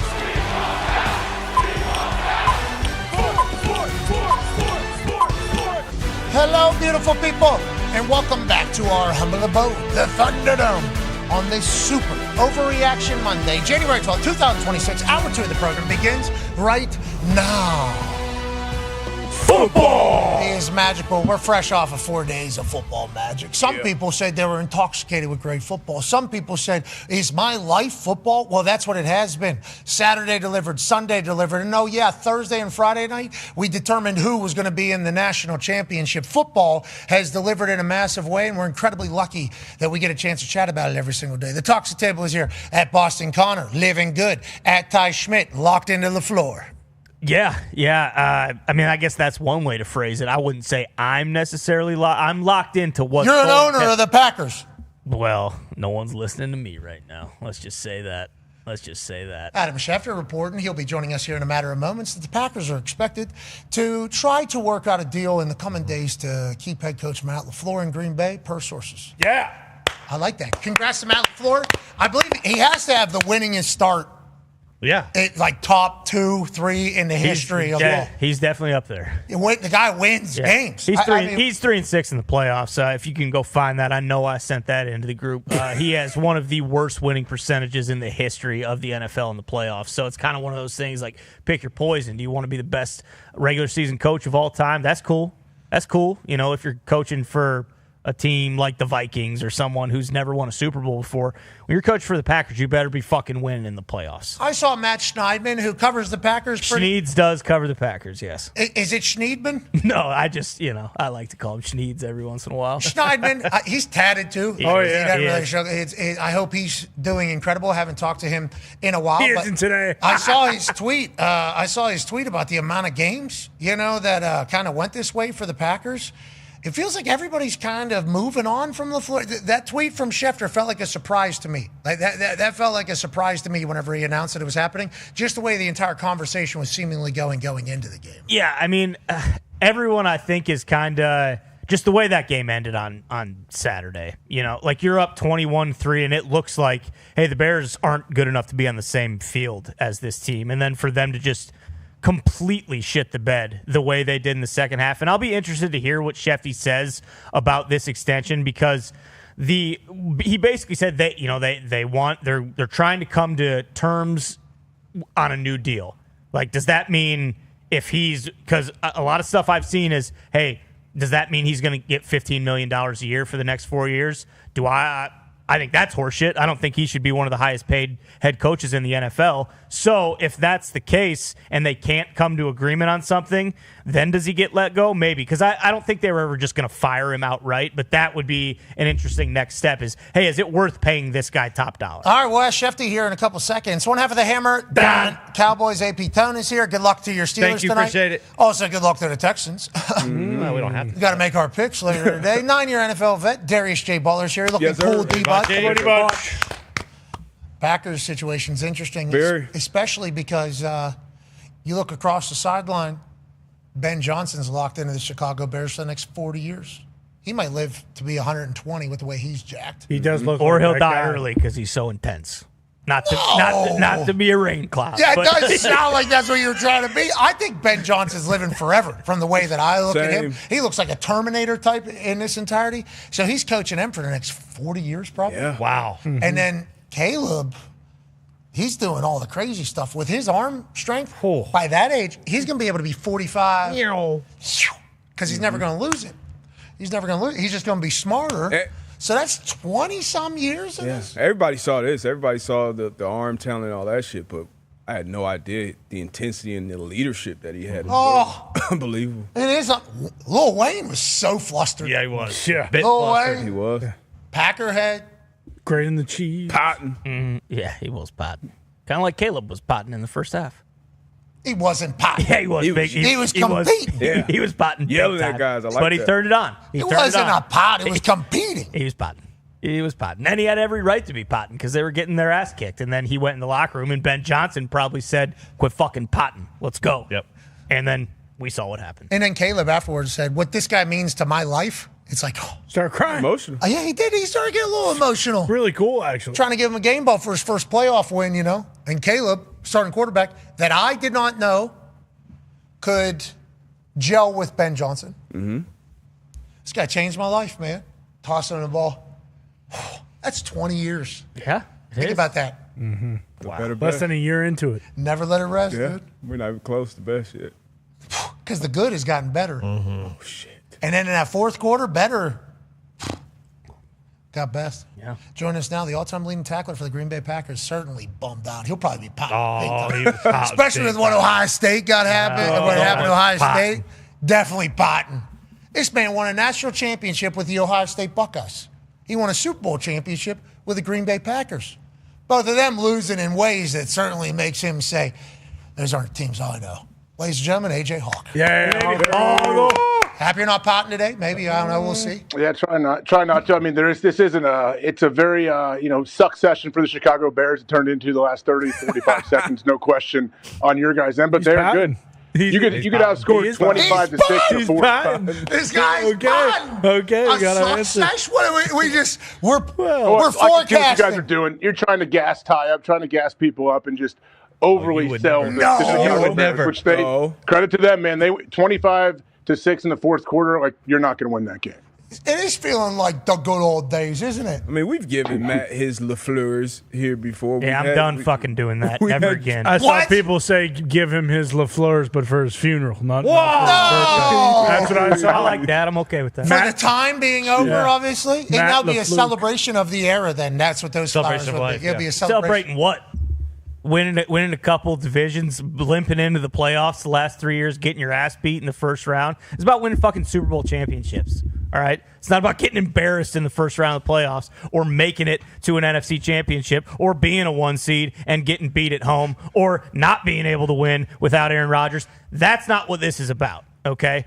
We were not gassing tie up. It's fucking title town, is it not? Clip that and save that for me tomorrow, just in case. Okay.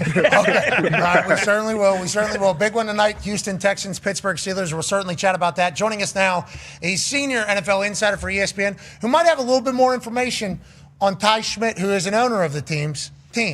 Ladies and gentlemen, Adam Schefter. Yay. Schefter, you made a lot of people pumped over here in the Thunderdome whenever you put out that tweet about they're looking to potentially do a deal with Matt LaFleur in Green Bay.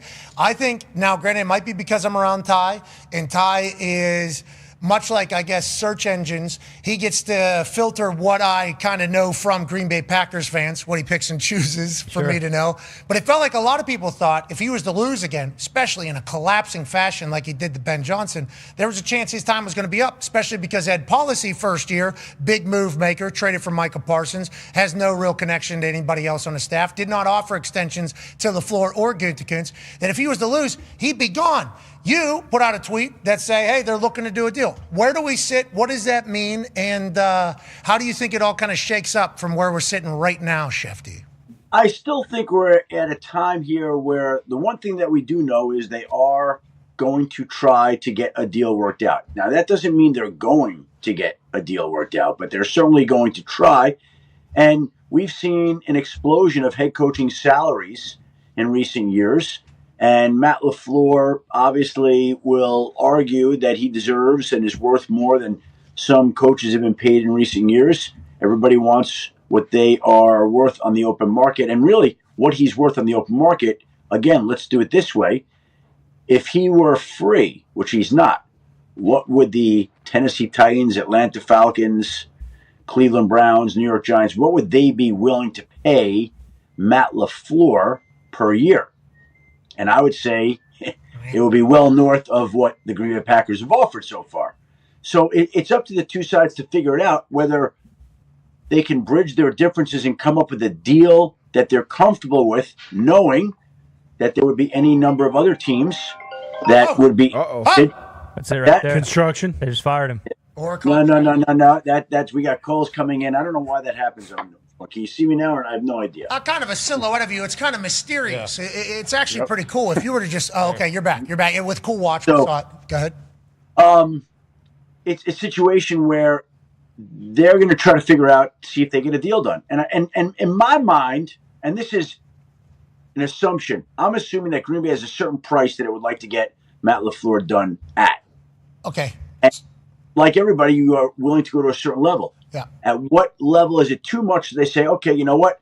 Maybe we're missing 2 first-round draft picks from the Micah Parsons trade.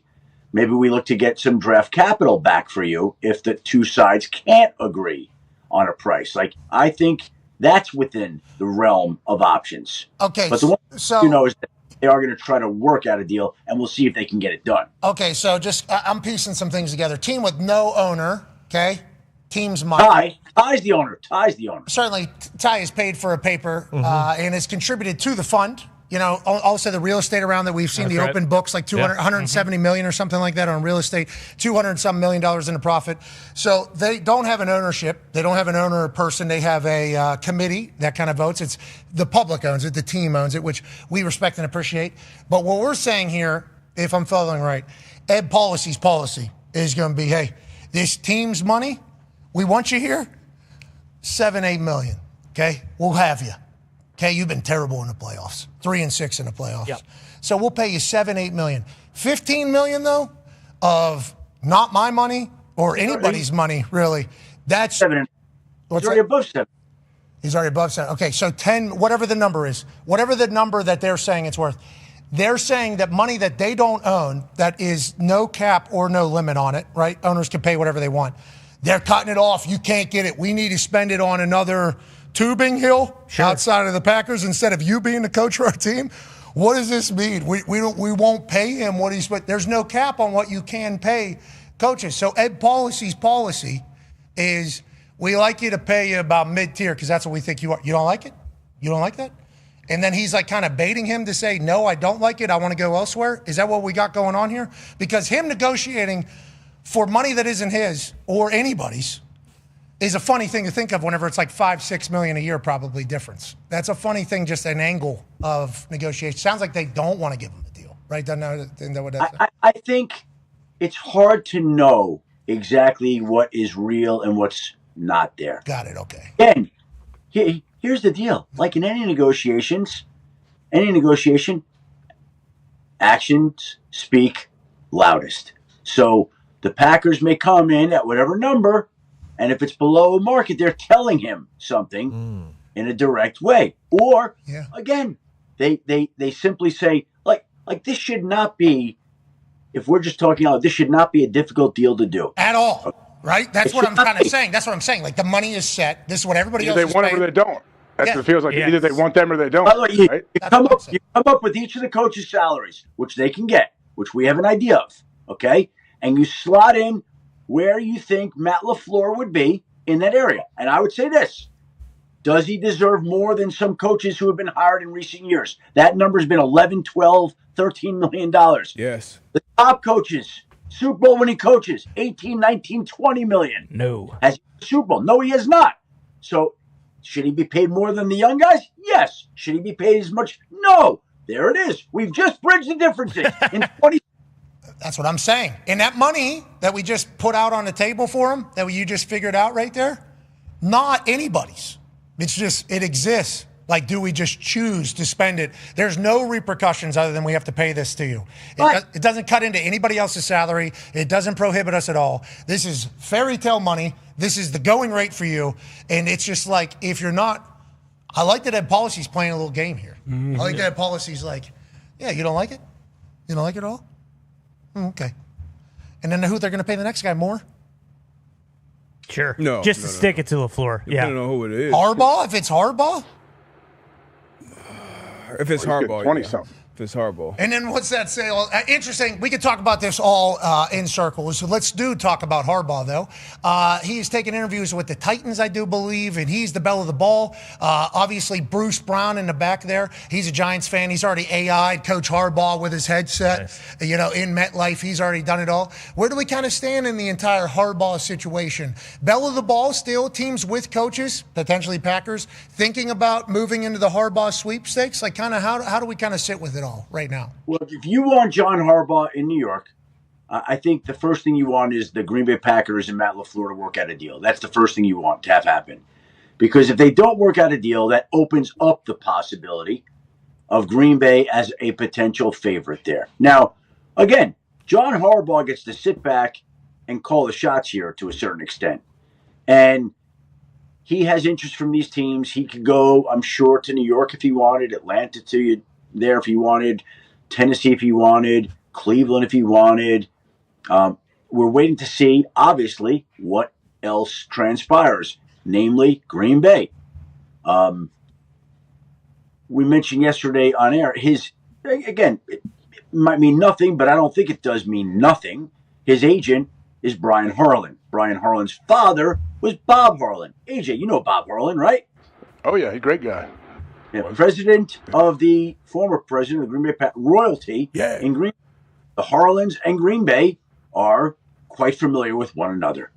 So we now have a Harlan representing John Harbaugh with deep Midwestern roots. Like, you could just see where all this could be headed if they don't get a deal done with Matt LaFleur. I think they'd like to keep Matt LaFleur. I think he'd like to stay. But again, in a negotiation, everybody's got certain stances and ideas and leverage, and you see how it plays out. And again, it'd be great if we got word this afternoon the Packers and Matt LaFleur reached agreement on a new extension, and he's staying. That's within the realm of options, but it's not the only option. Okay, so Harbaugh is able to pick and choose. When do we expect, what is the calendar here for us to kind of know when all this is going to happen? It doesn't feel... That was a good sigh. Yeah, Holy wow. hell. That was a good sigh. Plus. That was good. That was from here. Yeah, kitchen's going well. Guttural sigh. Yeah. Guttural. Yeah, that was a good one. That was good. It doesn't feel to me like it's imminent. I'll just say that. Now, all of a sudden, could it change tomorrow or Wednesday? I think this is a week where it's going to start gaining momentum, some of these things. Let's also keep in mind that teams can't do face-to-face interviews with coaches until January 19th, a week from today. Got it. Okay, so... under contract. Like John Harbaugh could interview today. Raheem Morris fired, could be interviewed today. Antonio Pierce interviewed last week with the Giants. Mike McCarthy with the Giants tonight and tomorrow. You're fired, not under contract. You could go now. Good luck, Coach Mike. We're pulling for you, brother. Now, you didn't mention a name, but go ahead, AJ. Yeah, Schefter, what are you hearing about Kevin Stefanski? I did see a picture, I believe, I don't know if it was real or not, him waiting in line to board a plane to New York last week, I believe. But what's his options look like? That picture was real, I believe. And you take it? I expect he's going to get one of these head coaching jobs. Like, to me, I think we're going to wait to see what happens with Matt LaFleur. We're going to wait to see what happens with John Harbaugh. And I think Kevin Stefanski is right after. Now, could there be a team that just steps out and say, we want Kevin badly enough, and we're not going to wait, and we don't think we're going to get John Harbaugh? Yeah, that definitely could happen. And I just think Kevin Stefanski is going to emerge from this cycle with a head coaching job. It would be a surprise to me, an upset if he didn't. Him selling so hard, $230. You remember? $230 million guaranteed to a guy he didn't remember how to play football. Flacco off the couch. Yeah, remember? We got to the playoffs. Remember that? And then guess what? The next year, Shador, Dylan Gabriel, Deshaun's coming back. Joe Flacco's here. Kenny Pickett's here. I mean, we still won some games. What do you expect from me? And ownership goes, you're right, Haslam.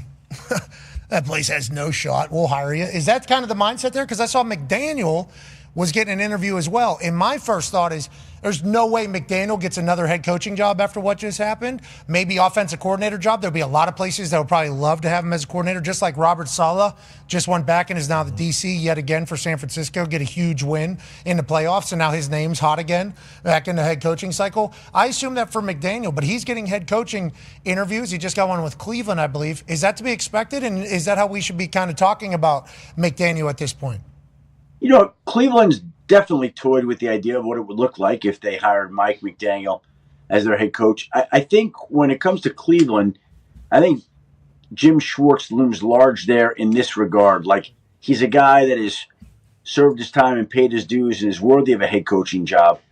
And I don't think Cleveland could go hire a defensive-minded head coach and expect that Jim Schwartz is going to want to stay on or be willing to stay on. So now if you're Cleveland, you're going to want to shift it to the offensive side. Now, how would Jim Schwartz feel? He probably feels he's ready for a head coaching job if they hire Mike McDaniel. Would he be upset with that? I don't know. That's a question and a conversation they have to have with him. But I think any hire they make, they're going to want to keep Jim Schwartz. And I think that those things are kind of interconnected, whichever candidate they decide to fall on. In an ideal world, they're looking for an offensive-minded coach. But it has to be the right guy. And we'll see how it shakes out. Man, if they find a Liam Cohen, and he goes in there and flips the entire culture with Schwartz and that defense they already have, well, look out, Cleveland Browns could be the new kings of the AFC. Why couldn't Jim Schwartz be the head coach himself? Well, because you said that he'd keep him as defense coordinator. Has he been interviewed? No, I'm saying he's interviewed for the head coaching job, and my point is, if you can't find the right dynamic, to me that is one of the scenarios that exists out there that he could be the head coach there. Schwartz is a dog. Oh yeah, big time. That defense is unbelievable, historic. Very actually, good. If you talk about how they actually performed at home, Myles Garrett just broke the record. Jared Allen says, I got something to say about that. I watched a little clip, but nonetheless, Myles Garrett, Hall of Famer, first ballot, and has the record. Schwartz, I think, ready, second time too, right? Being a head coach, I believe this will be his second time. Got a chance to kind of revisit the entirety. Okay, let's talk about, not great news coming out of Philadelphia. I like Philly, okay? Congrats to the Niners. Hey, that's a big-time win. It's a big-time win in the Niners. With all the injuries, Kyle Shanahan better be up for Coach of the Year, Tone Diggs, AP voter. I better see his name on that particular ballot and better see it on your ballot. You won't. You're not allowed to say anything because they're, Thank you.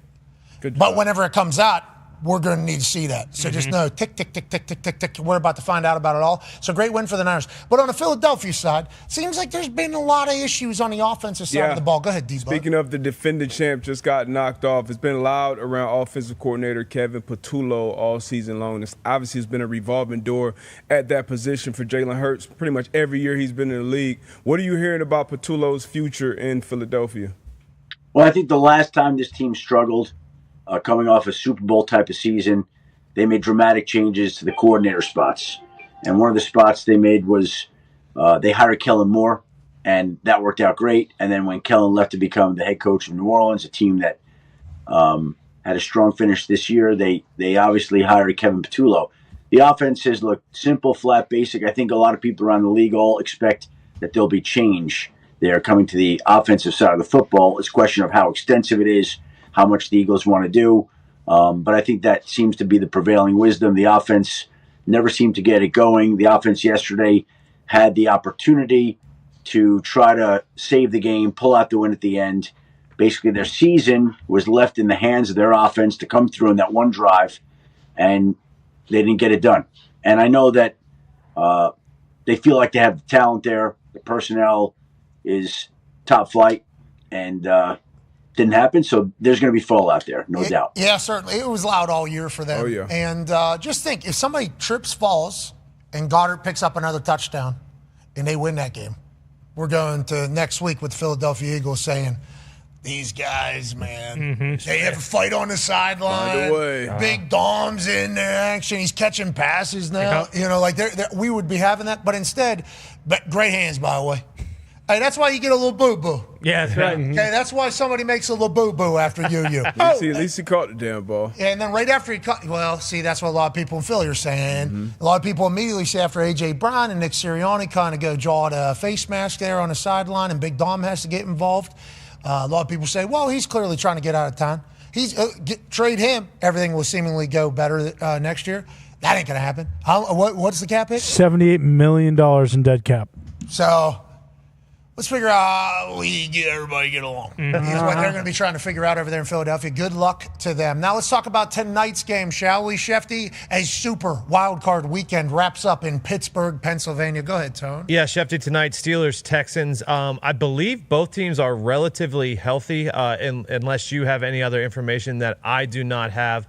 And then, talking about tonight's game, if this is the 7th straight playoff loss for the Pittsburgh Steelers, is there any world where this is Mike Tomlin's last game as a Pittsburgh Steeler? Obviously, and we've talked about this before, you said it would probably be on his own decision.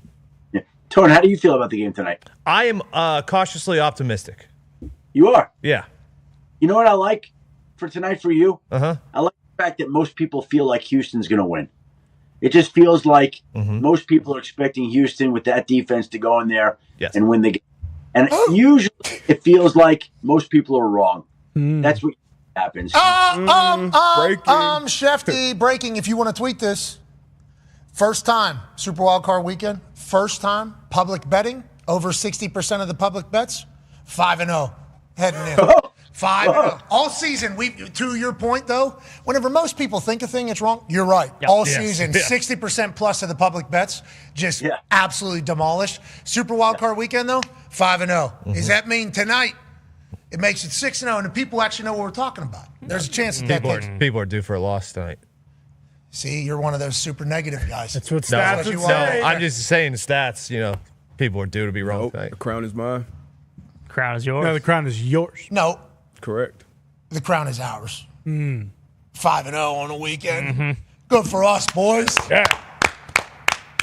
Anything else we need to think about tonight, though, Schefty? What are kind of your thoughts? Other than, the Houston Texans defense can bring the Boo Birds to a stadium, and Yinzers certainly have been eager this year in the crowd. A lot of vocal displays of unpleasantry, I would say, from the Steelers faithful during primetime games, and a lot of home blowouts that have kind of happened throughout this season that is very unexpected. What is your thoughts? Yeah, my thoughts are basically the same thoughts that we had going into the Steelers-Ravens game, except they now have a tougher defense. Is this the last game of Aaron Rodgers' career? What about Mike Tomlin's future? Aaron told you guys that he was done after this year. He was pretty adamant about that, and then he seemed to leave the door open here a couple of weeks ago. And then Mike Tomlin, I think the thinking, look, everybody's waiting to see what happens. He's got a year left in his contract after this year. I think people feel like he'll take some time and ultimately he'll fill or serve out the time in that contract. But everybody also knows that he could have a TV job tomorrow if he wants. He could take a year off if he wants. He can do whatever he wants. He's Mike Tomlin. So we don't have full clarity there as to what he'll wind up doing. So those questions linger when you have two individuals who have meant as much to the game as Aaron Rodgers and Mike Tomlin have, who have been around as long as they have. DK Metcalf comes back tonight after the 2-game suspension. You would think he'd have a point to prove and something to make up after being out. It should be a great atmosphere. It should be a great Monday Night Football game. Look forward to it. That Houston defense is is amazing. Azeez Al-Shire is a tackling machine. Will Anderson is he's unbelievable. Like, if he, he's Neil too, brother. I mean, there's a lot of animals out there on that. I mean, we got a chance to see it live in person. Jalen Petrie, right? All these, that's the league. Stingley right there. D'Amico Ryans could play if he had to. Yeah. And also, did you hear J.J. Watt's motivational speech to the entire Houston faithful? Did you hear that, Schefty? Well, I didn't hear it, but if he gave it, that's it. Turn it up a little bit. Can we get some sound on this? Our city has something different about it. Something forged, not found. Okay, because Pittsburgh wasn't forged. It's in our DNA. It's in every fiber of our being.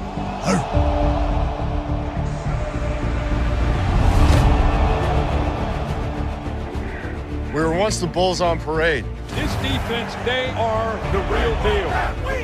But now, Cap's got this team swarming. How do we want to build a team? I want to build it with players who swarm. See, we have a special work ethic and a relentless mindset that we never stop believing in. When you think about a swarm, it's about that brotherhood, that togetherness, where we are powerful as one. When you show up, you better be willing to do what they're not. Every snap, every breath, every hit. And it's picked off. The takeaway train starts to roll. Swarm is how work gets done. It's belief when no one else believes. Texans run to save their season. Steps up. He's going to run. Mills. Touchdown, Texans. At one point, it seemed like their season was falling apart. He believed the whole time. This isn't about being heard. It's about becoming impossible to ignore. These brothers are no joke. This defense is ferocious. They hit, they're rough riders. I mean, they come at you like that. Houston could be deadly. Rice gets popped by Petrie. So listen up, because records, they don't mean a damn thing anymore. We let the whole world know who the heck is on.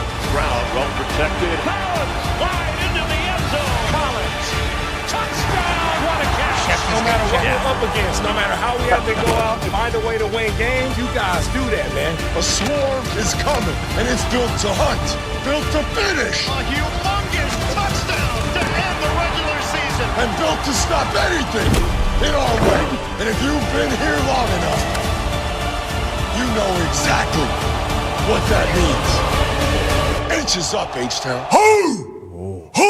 What do you think? Does that change the way you view the entire game? Are you going to speak differently tonight on Monday Night Countdown because you just watched that, Schefty? I think you maybe should think about it. I'm going to run through a wall in my kitchen, except there are no walls in my kitchen. It's already been done, brother. Already been done. You're the greatest. We appreciate you. Good luck tonight. Have a great day, guys. Thanks for having me. Ladies and gentlemen, Adam Schefter. Age, the voice acting in that. Oh, he's great. I would assume that Whittingham has already called Schefty and wants him to do one for the Michigan, the new breed. Michigan recruits all that, don't you think? What? Why? I can see it. Don't you think the Michigan Wolverines will want Adam Schefter voiceovering of a Michigan off-season highlights? Because of what we just saw JJ do? You think Schefter? You didn't see him get all jacked up and bobbing his shoulders like he's ready to roll. He wants to do that. I don't know if Schefter should be doing that. Walking down Ann Arbor Lane or whatever road they have around the stadium, and then drone shots of Schefty. Yeah. M's down, Ann Arbor. You think he's dropping that at the end? Oh, yeah. Could see why Balltown didn't succeed now, though. Jay's just too intense as a voice actor. He might have been the football, and it didn't play. Really? You think the people that were on Balltown scared the kids? Hey, probably. This is a kid's show. Let's be nice and jovial. And turns out Jay, he's got one speed. That's why he's a 3-time defensive MVP. Also for Jage, we learned that money is thicker than blood for him. So. Whoa. Yeah, that was a nice propaganda film right there. What do you mean propaganda? For what? Swarming? A special work ethic and a relentless mindset? There's no E. Found. There's no E in swarm, so it's more like that was swarm. The forge thing was bullshit. Forged, not found. Like the entire city of Pittsburgh was forged on steel. This entire country was forged on steel, and we found forged Houston. Okay. I don't know if they're burying Pittsburgh. We'll find out. The man who said it, ladies and gentlemen. Oh shit! Joining us now, a member of the Bull Ring of Honor down there for the Houston Texans. One of the best voice actors I've heard in a long time. Hell yeah. Ladies and gentlemen, future first ballot Hall of Famer, brother of TJ Watt, Pittsburgh Steelers superstar. JJ Watt. Hey. What's going on? What's going on? Happy to be here. Great to have you. The JJ Watt Bowl was kind of happening tonight, and we didn't even really know that. And then once we heard your promo you cut for the Houston Texans in their social media department, I remembered, hey, this guy loves the Texans. But his brother's playing for the Pittsburgh Steelers. He loves his brother. Oh, my God. Not enough. What's going to happen here? Did you just make Schefter sit through that whole 2.5-minute video because you hate journalists so much? I don't hate journalists. I like journalists. I appreciate journalists. I just don't like whenever people just take every angle of killing sports all the time. It's like you clearly don't like sports. Can you not find something positive? If you hated something, you would certainly try to find the negative in every single situation possible. And in sports, there's a lot of great situations. Why do you always got to be negative? There was a great one with Lynn Jones. So clearly, that's just my angle. But shout out to the journalists, getting things done, moving things forward. We appreciate the hell out of that. But we don't need to fucking try to kill sports all the time. It's kind of my angle. That's kind of my angle. It's not all journalists. Select few. We know who they are. You know who they are. Hey man, I'm all about the positivity. I'm here to spread the love. Tell me about the Houston Texans in your voiceover work here. Okay, did you know it was going to be the Pittsburgh Steelers when you said forged not found? Because did you hear Tone Diggs immediately go, "Okay, forged? That's literally our city." Okay, that is literally what he said. Can you tell me a little bit more about this? I thought this video was spectacular. The quality of it, your voice inflection, emotion, and energy in it, the messaging, the clips, the highlights, the transitions. I thought it was an incredible video. I hope D'Amico's showing the boys right the fuck now, actually, in the hotel as we speak. How did this come together? Yeah, I appreciate that. First of all, it's obviously Tone using anything as motivation, which is smart, which is what you should do. Thank you. But this video was filmed 2 weeks ago, so nobody knew who was playing anybody. This was filmed during the regular season before everything ended, and the Texans media team does a great job. I think they do a fantastic job. We did one of these a couple years ago, and they pull out all the stops. They have drones flying overhead. They have great cameras. They have tons of people helping out. It was cold that night, and we were outside the whole time. I mean, it's still Houston, so it's not that cold, but it was like 35 degrees, so not what they're used to. And it was a good night. It's a phenomenal video. Now, we did think that it was maybe filmed live because I did watch it at night, so I didn't know if they were kind of cutting all that live in there. And obviously, you being able to hit that thing in one take is certainly an opportunity, but I think it was really well done. Texan social media? Oh, man. Quickly, hey. It's good. It was good. Quickly moving up. I mean, we're talking good banter, good shit talk, good action, dialed in, understanding things, picking and choosing trends that are good for football and not good for football. Texan social media department has really climbed the ranks quickly, I think. And in a couple other places, feels like there's some new thumbs on social media platforms. Feels like we got maybe a new iteration, same team happening in some places. We'll keep our eye on all of it. But You guys still going no capital letters over there? Let's move on. Yeah, that one stinks. But the Texans, hot as bad. They do pull out the best old clips. They did the best, at least for my generation, SpongeBob clip. They did Halo 3. They did Fallout. Like they do all the things. Interneting, yes. They do all the best internet clips and make them, perfect with highlights from the game. And feel like they know ball. Yeah, and they don't do any of that stupid shit like lowercase stuff. Whoa. If it works, it works. If you lose and it all crumbles, True. It doesn't work. So maybe we move along. Social media represents the team, but it doesn't obviously represent the outcome on the field. What do you think about tonight, Jage? We've had the best Super Wildcard weekend in the history of football. 12 lead changes in a fourth quarter, most of all time, obviously most ever in one weekend. Tonight, Houston Texans have a defense that swarm, don't they? They have a special work ethic, one word. Yep. They have a relentless mindset. Yep. They are a very special operation in swarm. And then the Pittsburgh Steelers obviously brought in all of these guys to go on a run this year. This is literally what the season was crafted for, is this exact moment. Monday Night Football in Pittsburgh, normally very good for the Steelers. Then playoff for the Pittsburgh Steelers, not good. So there's a lot of different things you can look at. What are your thoughts on tonight's game? I have really no idea. Obviously, I know both of these teams extremely well, not only because of my connections, but also because we called them multiple times this year. So I've seen them both play. I know them intimately. I do think that the Texans defense is a top tier defense. Not only this year, I think they've done things that are just incredible when you have those two edge rushers and those two corners to set it off, and then you add Azeez and everybody else to a Petrie. Just incredible. So scoring points has been an issue at times for Pittsburgh, and it's certainly going to be a difficult task tonight. But then the same thing on the flip side. The Texans' offense in the red zone has not been good at all this year. They had a lot of penalties, especially early in the year. They kind of tightened up the pre-snap stuff as the year went on. They seem to have started to find a rhythm with C.J. Stroud and Nick Caley, so we'll see. But that Steelers defense at any moment can make you pay. And so, I mean, this is such a toss-up. I love that it's at night. I love that it's outside. I love that it's going to be cold. I love that this should have all the makings of everything we've wanted and seen this weekend. Hopefully this is the capper for it. Tone Diggs has a question for you. Yeah, Jage, about that. And by the way, great read. I was just kidding. Dome teams over the last decade in the playoffs. It was a good read. It was a great read. It was a great read. I am using everything for tonight. Dome teams over the last decade going outside under 40 degrees are 1-15. CJ is 0-2 on the road in the playoffs. You obviously played in a dome for Texans and Arizona.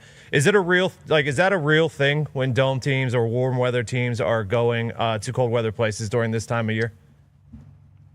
I mean, I'm going to be honest and say that, like, inside the locker room and in your head and everything, it's always no. It doesn't matter. It doesn't, like, but there is no question that there is it changes just literally physically how things happen out there. Like, you go out there and the warm-up is different. You do have to get yourself lathered up in a different way and keep yourself lathered up. And also mentally, some guys handle it better than others, but it does change things in your brain, in your mind, and obviously in your body. So there are people and teams that handle it better, even going from a dome to the cold.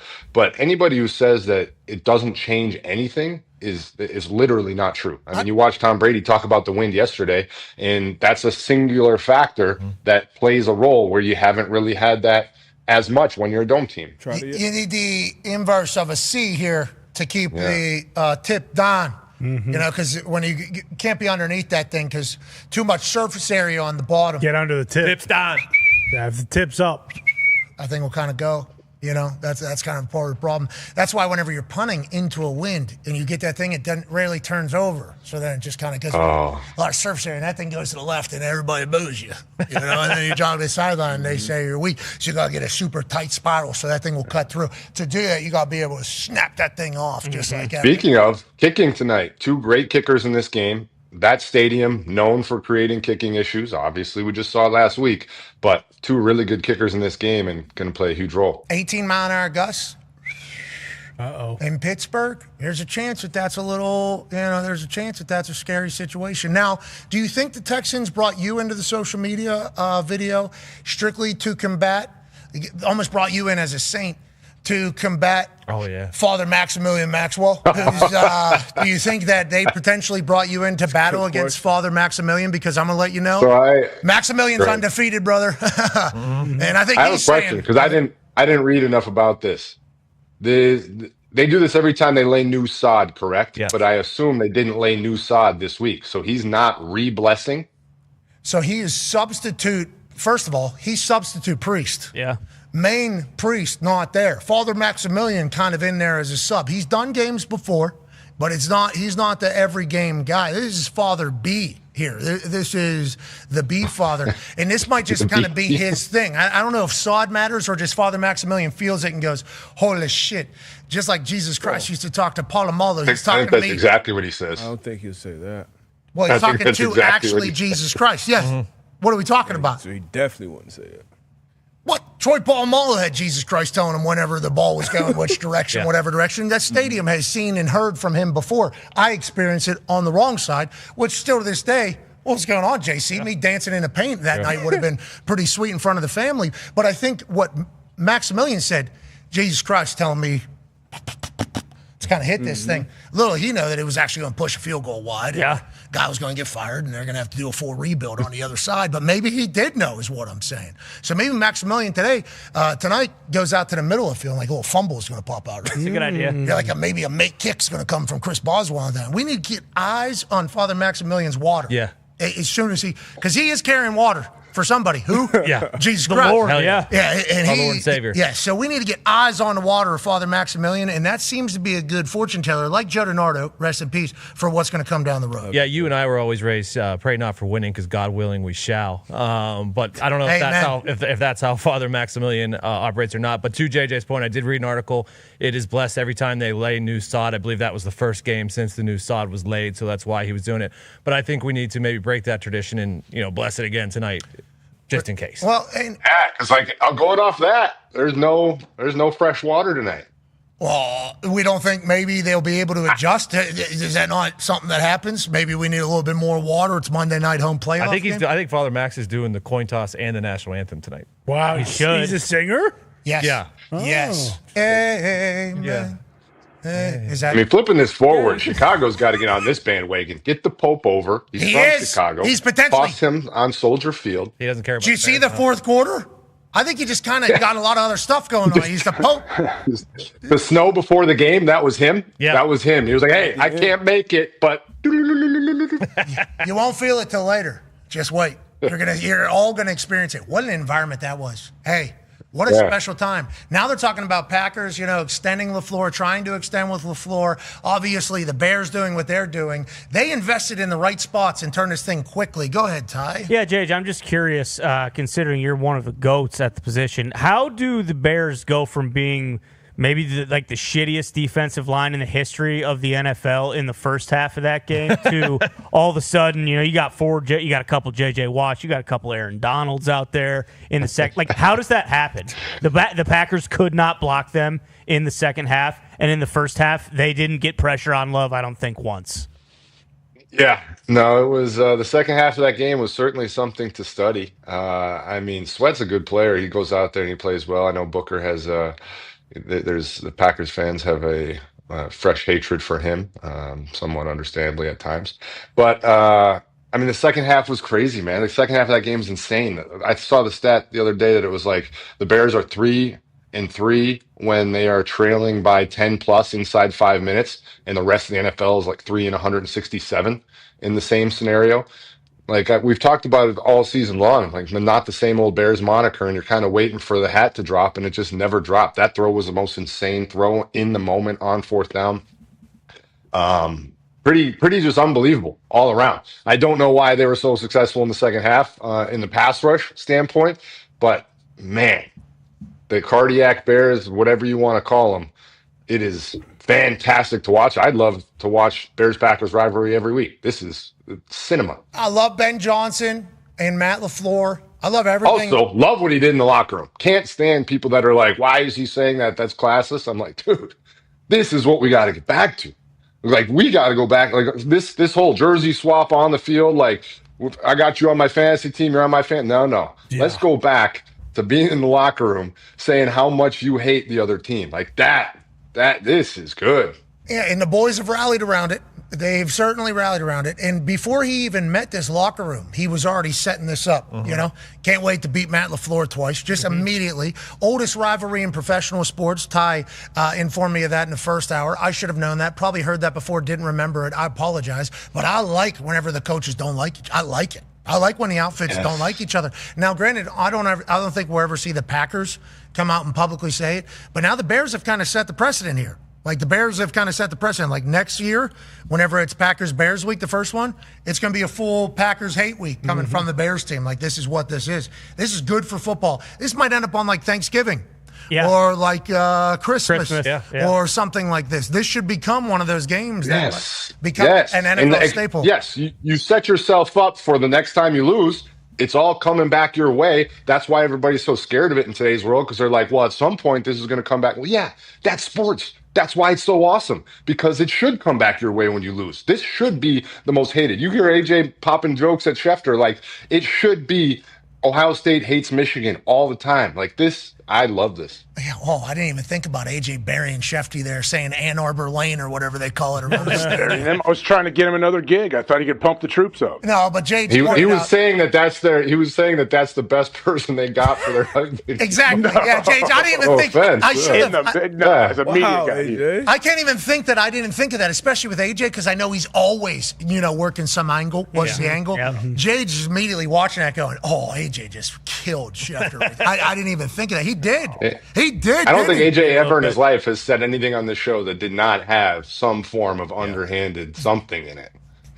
I don't think so. I don't think that's true. In that answer right there. Yeah. Braylon Edwards, there's plenty of great Michigan players. I mean, Hutch, okay, Hutch with his cool pants. Hey, Hutch looked cool. Yeah. He did good.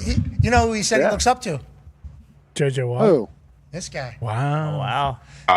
He's a good dude. Oh, I love him. Sorry, AJ. Says this guy. I love him. Says this guy. But he basically did a breakdown of TJ's move. Ghost, I think he said something ghost into something, and then he gets propelled in the quarterback. And we're here. We're definitely getting the ball too. This is a 3-for-1. He did like his entire speech. He said TJ does a lot of this, but TJ got it from his older brother JJ, who I learned from as well. Like he gave like one out of his way to kind of show you love. I'm sure you got all rocked up here and that. Look at you, already excited.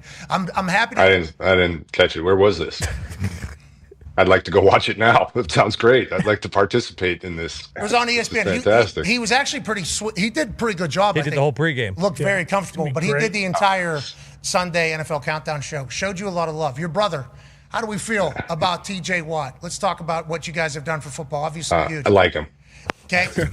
First game, when he came back from the lung, there was worry about being in game shape, everything like that. You obviously don't want to give away inside info or anything. How does TJ feel from that entire thing? Should we expect the absolute best TJ Watt tonight? Yeah, he's great. He's doing great. He feels great. Obviously, last week went out there, played, did well. He had no clue. Everybody had no clue what it was going to be like coming back from that. Like he just said during this last week, couple weeks ago, he had a tube hanging out of his chest. Nobody knows how to handle this situation. But he did it well, went out there, played, had an interception. That's what he does. Guy changes the game, makes plays, and would imagine that he's going to do similar things tonight. That's what he does. Now he has to take on the might of the entire H-Town. Yeah. Who was told by his brother to basically put the a lot of good edges on the field tonight. I did text him as soon as the playoff matchups were set. As I saw it, I texted him and said, "Hey, I just want you to know this video was filmed last week. Just letting you know." And also, very impassioned. You're going to hear me. I get really into this. Yeah. Okay. And I didn't know who it was going to be. I didn't know it was necessarily going to be you. It's going to be a great game, though. Speaking of great, it's a win-win. It's a win-win. I mean, I obviously, I mean, it's either a win-win or a can't lose. Can't lose. Can't lose. Can't lose. JJ Watt. Can't lose. That sounds like life. Now, speaking of can't lose, feels like we might be back to a time where the New England team has that going on. Go ahead, Con Man. Yeah, JJ, how'd you feel about the Drake Maye debut in the playoffs? I believe in your playoff debut, you had like a pick six or something ridiculous, some stupid JJ Watt thing that's really good, but Drake kind of struggled to start. This has happened in big games during the regular season, but then turned it on and made the plays that mattered in the end to get the victory. How did you feel about his performance as a whole? And do you think this now kind of lid is off? Drake Maye is kind of experiencing most things in the NFL and can really just fly now to the Super Bowl. Yeah, they won. They did what it takes to win. We get so caught up in today's world and analyzing everything and, we need him to have these numbers and we need it to look this way. Like, at the end of the day, the playoffs is about finding a way to win the game, move on to the next one, and find a way to win that one. So did he maybe, get his first action and it wasn't as smooth as you'd like it to be? Sure. And now maybe he knocked off that and he gets to come out next game and feel completely comfortable. Great. But, I don't care. Like, this is the playoffs. It's like the strength of schedule comments during the season. Like, he cannot control who's in front of him. All he can do is go out there and win the games. In the playoffs, it doesn't matter who you're playing or what happens. They are a playoff team. You go out there, you win the game, you move on, you win the next one. Like, that's all you have to do. Get headbutted if you're a head coach, spill some blood. You go out there, do that, win the next. Come on, Milton Williams. Spend big money on the D-line. Vrabel knows exactly what he wanted to build up there. They built it. Quick turnaround. So quick that a 23-year-old is in the conversation for an MVP. I put out a tweet that said Drake Maye MVP and all over the field. Then people just started shoving stats in my face. That's all he started saying. He has an interception. It's like, okay, did you watch? Did you see what happened on that? And he has 2 fumbles. It's like, did you see? He actually steps into the pocket. This guy's crazy. He's like a 1995 quarterback. He's looking to get up into the pocket every single time. When that thing collapses, he's taking some big shots and gives up the ball. He's going to have to fix that. But for the future, the fact that he wants to get in the pocket as opposed to run for his life, I think bodes well for what he's going to be. But I go crazy about the MVP thing all season because this 23-year-old, he's in his second year. He's only getting started with his entirety. And then there's an old gunslinger that's out there, D-Bud. Yeah, what was your thoughts on Matt Stafford? Talking about finding a way to win in the playoffs. They struggled a little bit with the Panthers, but once he got the ball, I feel like everybody kind of felt like this was his kind of MVP moment. This was going to be classic Stafford, drive down and find a way to win, and he did. What was your thoughts on Stafford and how he finished this game? Yeah, similar thing. Like didn't have his best game by any means, but at the moment needed, go down there, find a way to win the game, no matter what happens. And it's the same thing. Stafford, it's an interesting conversation that you guys are bringing up. Obviously, everybody else is because Drake's just starting his career, so people are like, oh, he's got plenty of time. Stafford's closer to the end of his career, so adding an MVP in the way that he's played this year. But that game was crazy. It was an awesome way to start the weekend, and when you have a team that's a double-digit underdog that's able to give us that type of performance and legitimately have a very, very good shot at winning that game, that was awesome. I mean, this weekend's been great. I think last night, the Sunday night game was kind of the finally like, all right, guys, we gave you 4 awesome games in a row. We're going to cool you off here a little bit. But I'm hoping tonight we're back on the train. I hope so. Speaking of train, you'll be on the Manning cast tonight, right? I will be. I'm looking forward to it. Yes. Not only Jage. Who else? Who else? Ben Roethlisberger. 7? Shit. Oh, mama, I'm in fear all my life from the Lord.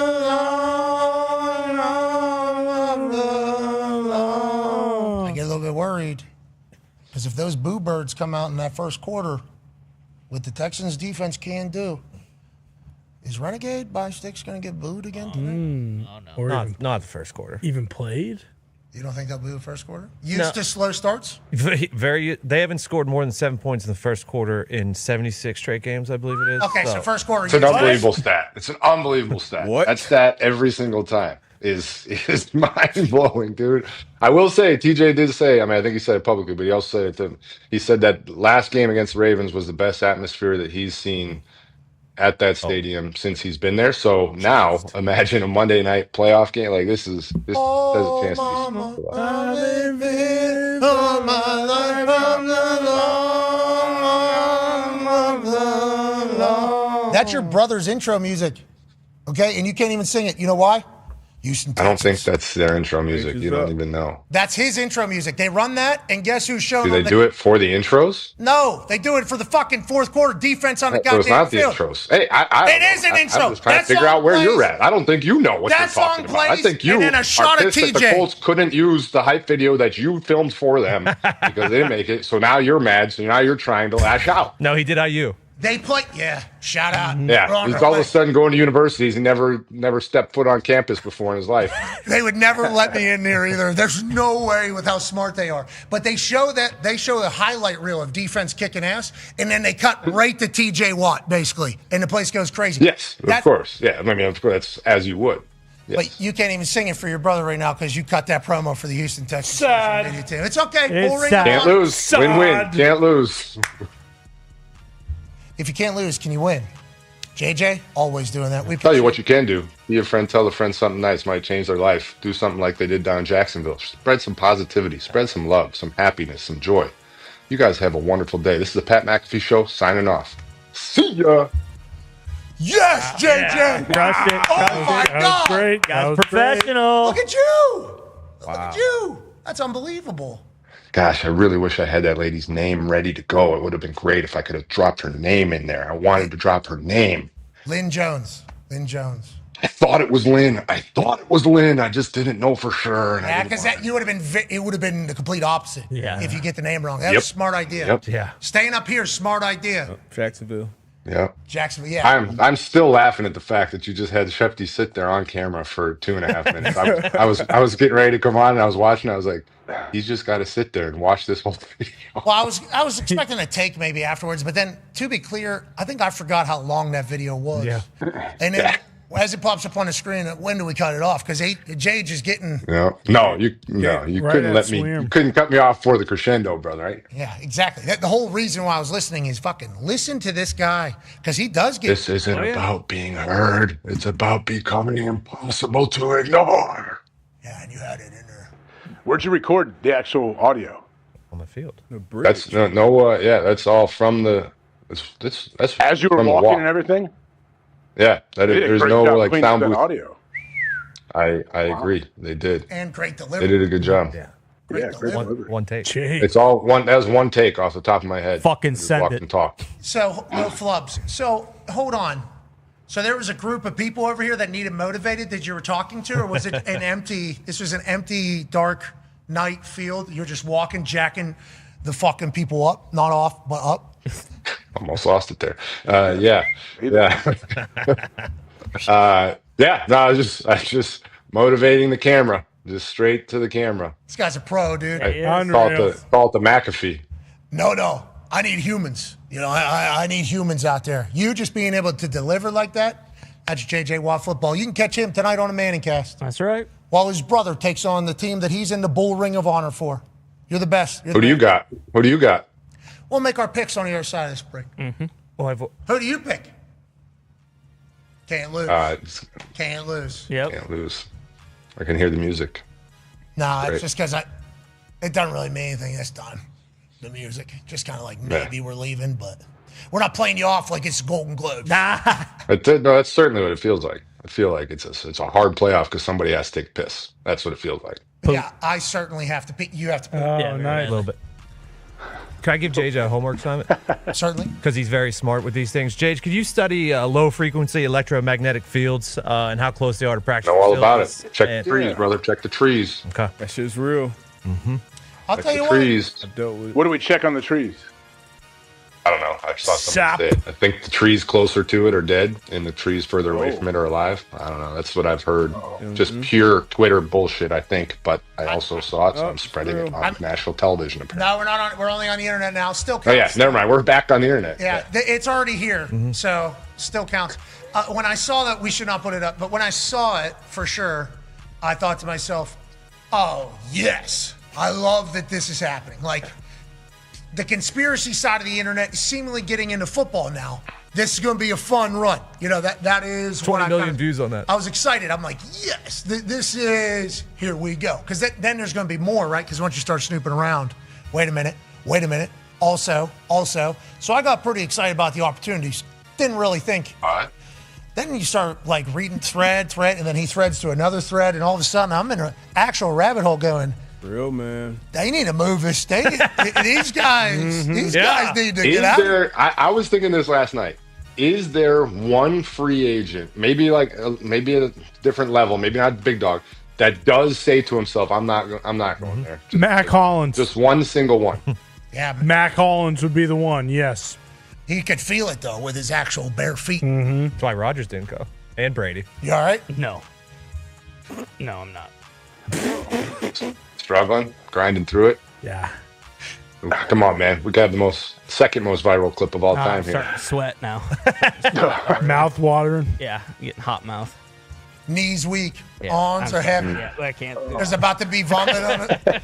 Think about spaghetti. Think about spaghetti. Out of here. All right. The big. Here we go. Hold on. One of my favorite camera angles coming up. There. That's a bad one. That's a bad one. Guy just got off a horse. A lot of shoes over there. I think something happened. That's the only reason why you would do that, right? Because you're going this way. You're going this way or something. That was a bad gate. We'll have an update on the other side. Jage, we appreciate you, buddy. Thank you, guys. You're the best, Jage. Always a joy. Ladies and gentlemen, it's JJ Watt. Yeah.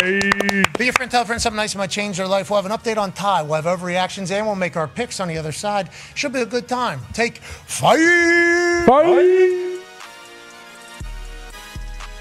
Ladies and gentlemen, in 3, 2, and...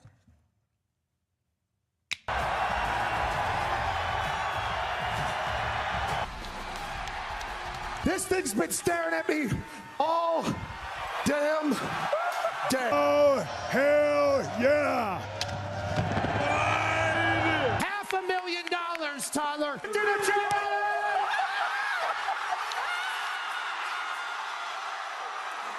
You don't read those fucking books before the games, right? All those books. Take the phone. The first page. Wow, holy shit. Ron read it. That's it. Biggest fans. Ty has a question for you, Tom. Yeah, Tom, first and foremost. Yeah, I know you, Ty. Thanks, man. Hey, Ty. Hey, brother. I love you, Ty. Wow, Ty, good for you, Ty. How about one last hoorah for the crowd? You want me to do another one? I'll do another one. Hoorah! This is awesome. Wait, my mom wants to say hello real quick. I love your show. You guys are so funny. Let me introduce to everybody. Big Mac, Roy Z, Doobie, Match, LT, boys? Little Kid Leno, Hey, little kid. Don Wilson. Son of a bitch! That's what it's about. My wife always says I say sorry wrong, so. Could you strike you out? I think I can, yeah. Heard you ran into CD last night. Is that accurate? Not falling for it. Where's the best place to get some gator? Yeah. I'm the best place to get gator. Here it goes! Feet together! Feet together!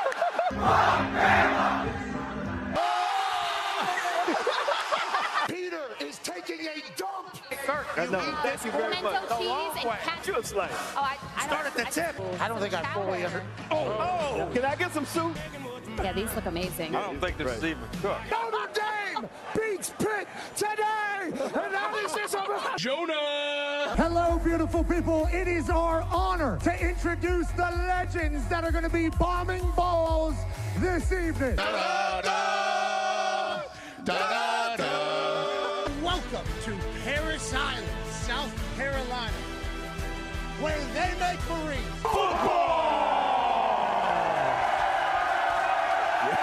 Howdy! I just got a red, white, and boner. I think I got a little freedom erection happening as well. Got him by the head. Oh, no. Oh, no. I dropped it. Fuck. Are we doing a moment of silence? They're doing national anthem for the Weenie 500. Oh, shit.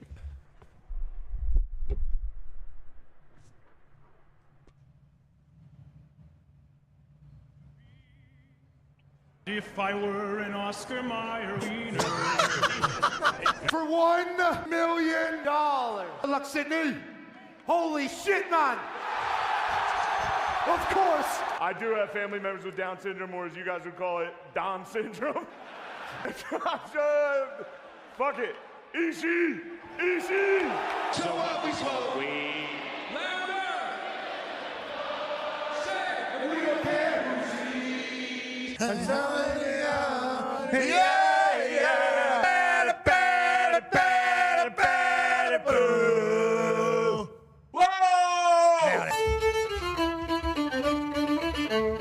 What's a Pro Jam song that I would know? Even flow. Big Nirvana fan? I am. Favorite song?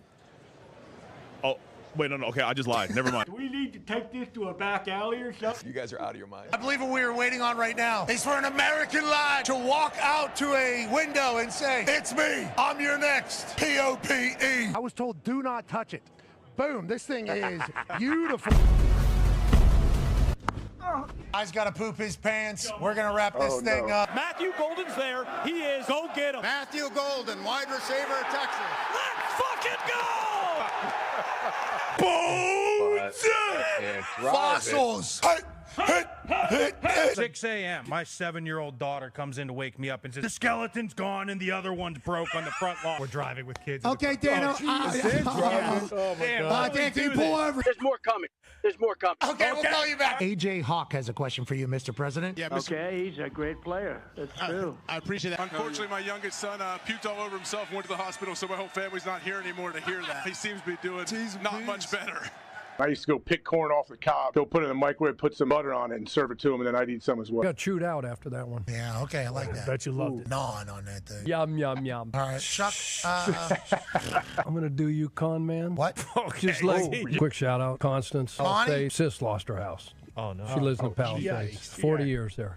Good shout out. Now it is official. He'll be back coaching with the Baltimore Ravens. Yeah. Please have me on, every now and then. No. Mike McCarthy's going to become a coaching free agent. I'm getting tired of getting corrected up here. I tell you what, this is bullshit. God damn. Hey, Jay, you did a great job today. I thought you'd give me some more questions. Thank you, Coach. Mathematics is the language of the universe. Galileo, Galileo, let me go. First and foremost, if you can feel it, Chase it. hell yeah. Congratulations! Fuck yeah! Is your kid okay on the beach or what? I hope so. Who knows? Not me. Wreck a rim. Not trying to advertise anything. Just No, of course not. It doesn't look like it at all. No, we're still live, Coach. We're still live. He was like, get me the fuck out of here. John Cena, you can't see me. If I could just use a couple seconds of valuable airtime and say, like, yo, at least get the closure you need. I'm good with it. I'll be fine, but I ain't coming back. Ladies and gentlemen, Hulk Hogan! There it is. A lot of people out there who maybe, were pissing on the Hulkster when he passed away. But, lo and behold, you see the Angels wings, you see the halo. Turns out St. Peter is one of the biggest Hulkamaniacs. Shut up, fat ass! I'm looking at you, pal! Yeah, you! There's so many fast food restaurants. Is this a German accent? Do you want to just shut the fuck up? I'm going to cut you off right there, Dano. You can tongue my beanbag. This is my true self, and if you don't like it, you can go fuck yourself. If we hit a baseball, who do you think would hit the baseball the best? Probably Ty or Tone. Tone, I love fuck it. you, Kirk. All right. Mike Lee is here. Ben Stiller is here. Timothy Chalamet is here. Let's send these sons of bitches back to New York with their ears. Bring it. You trying to think you were going to bury me? I don't think so, John. Hey, Coog, suck it, buddy. Thank you, Mickey Mouse. Yeah. We got 2 words for you. Yeah, you waiting.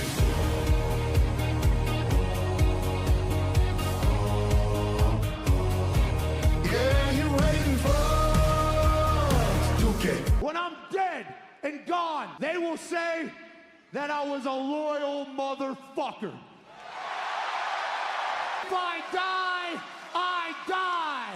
You got a problem with Cole, you got a problem with me, Gunther. McAfee again with a super kick. Happy New Year, guys. Happy New Year. Hey. See you next year. All right, we love you. Here's Jim on our show doing his thing, showing the world exactly who he is, which is a compassionate, brilliant, wealthy legend. Rest easy, Jim. I fucking love you. A lot of people don't realize is from here to the moon is 208,000 miles roughly. You think about that, and that's far, but like Mars, think about this, is 250 million miles. 250 million miles.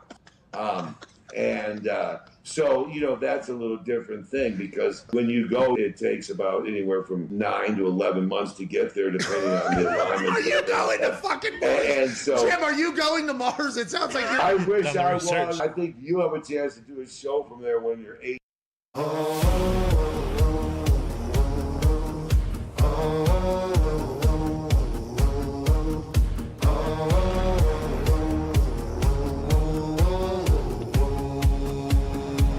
I'm all the way in Eugene, smoking on some new green, changing up the routine, gratitude truly, feel like new school dean, life's pretty cool, G3 jobs, fuel means tank top, blue jeans, never change, crew needs, deep shots, view screens, movie star, 2 scenes, bank account juicy, canceled who me, boogeyman's spooky, folks watch who sees, hating folks dookie, yeah, you waiting.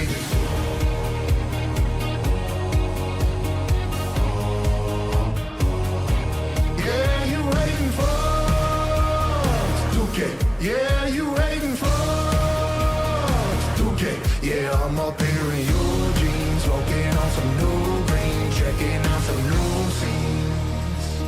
And you waiting for Duque.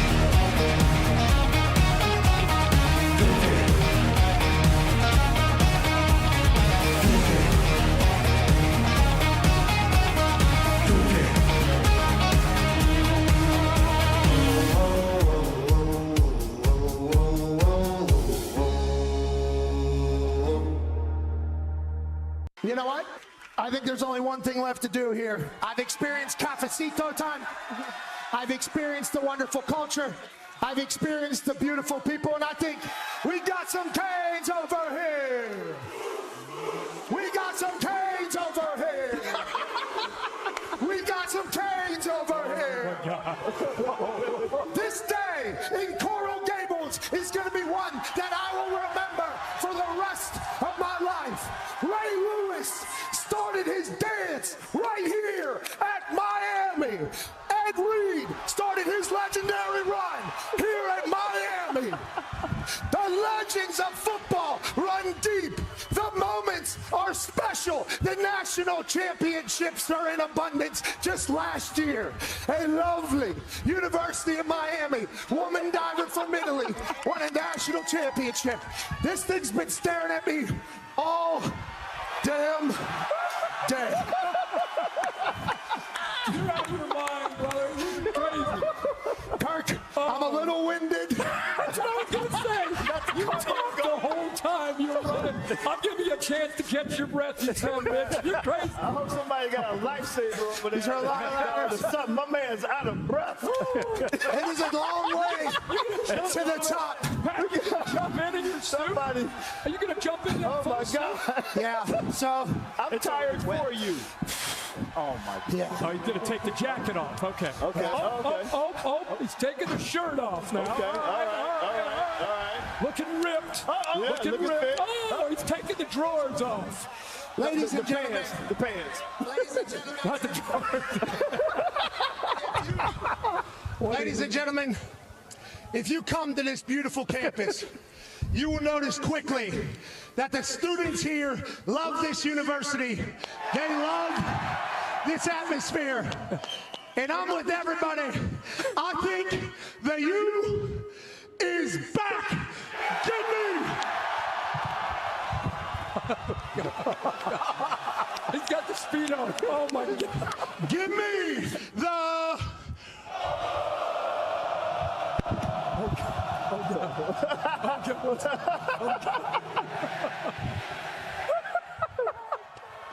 Canes, baby.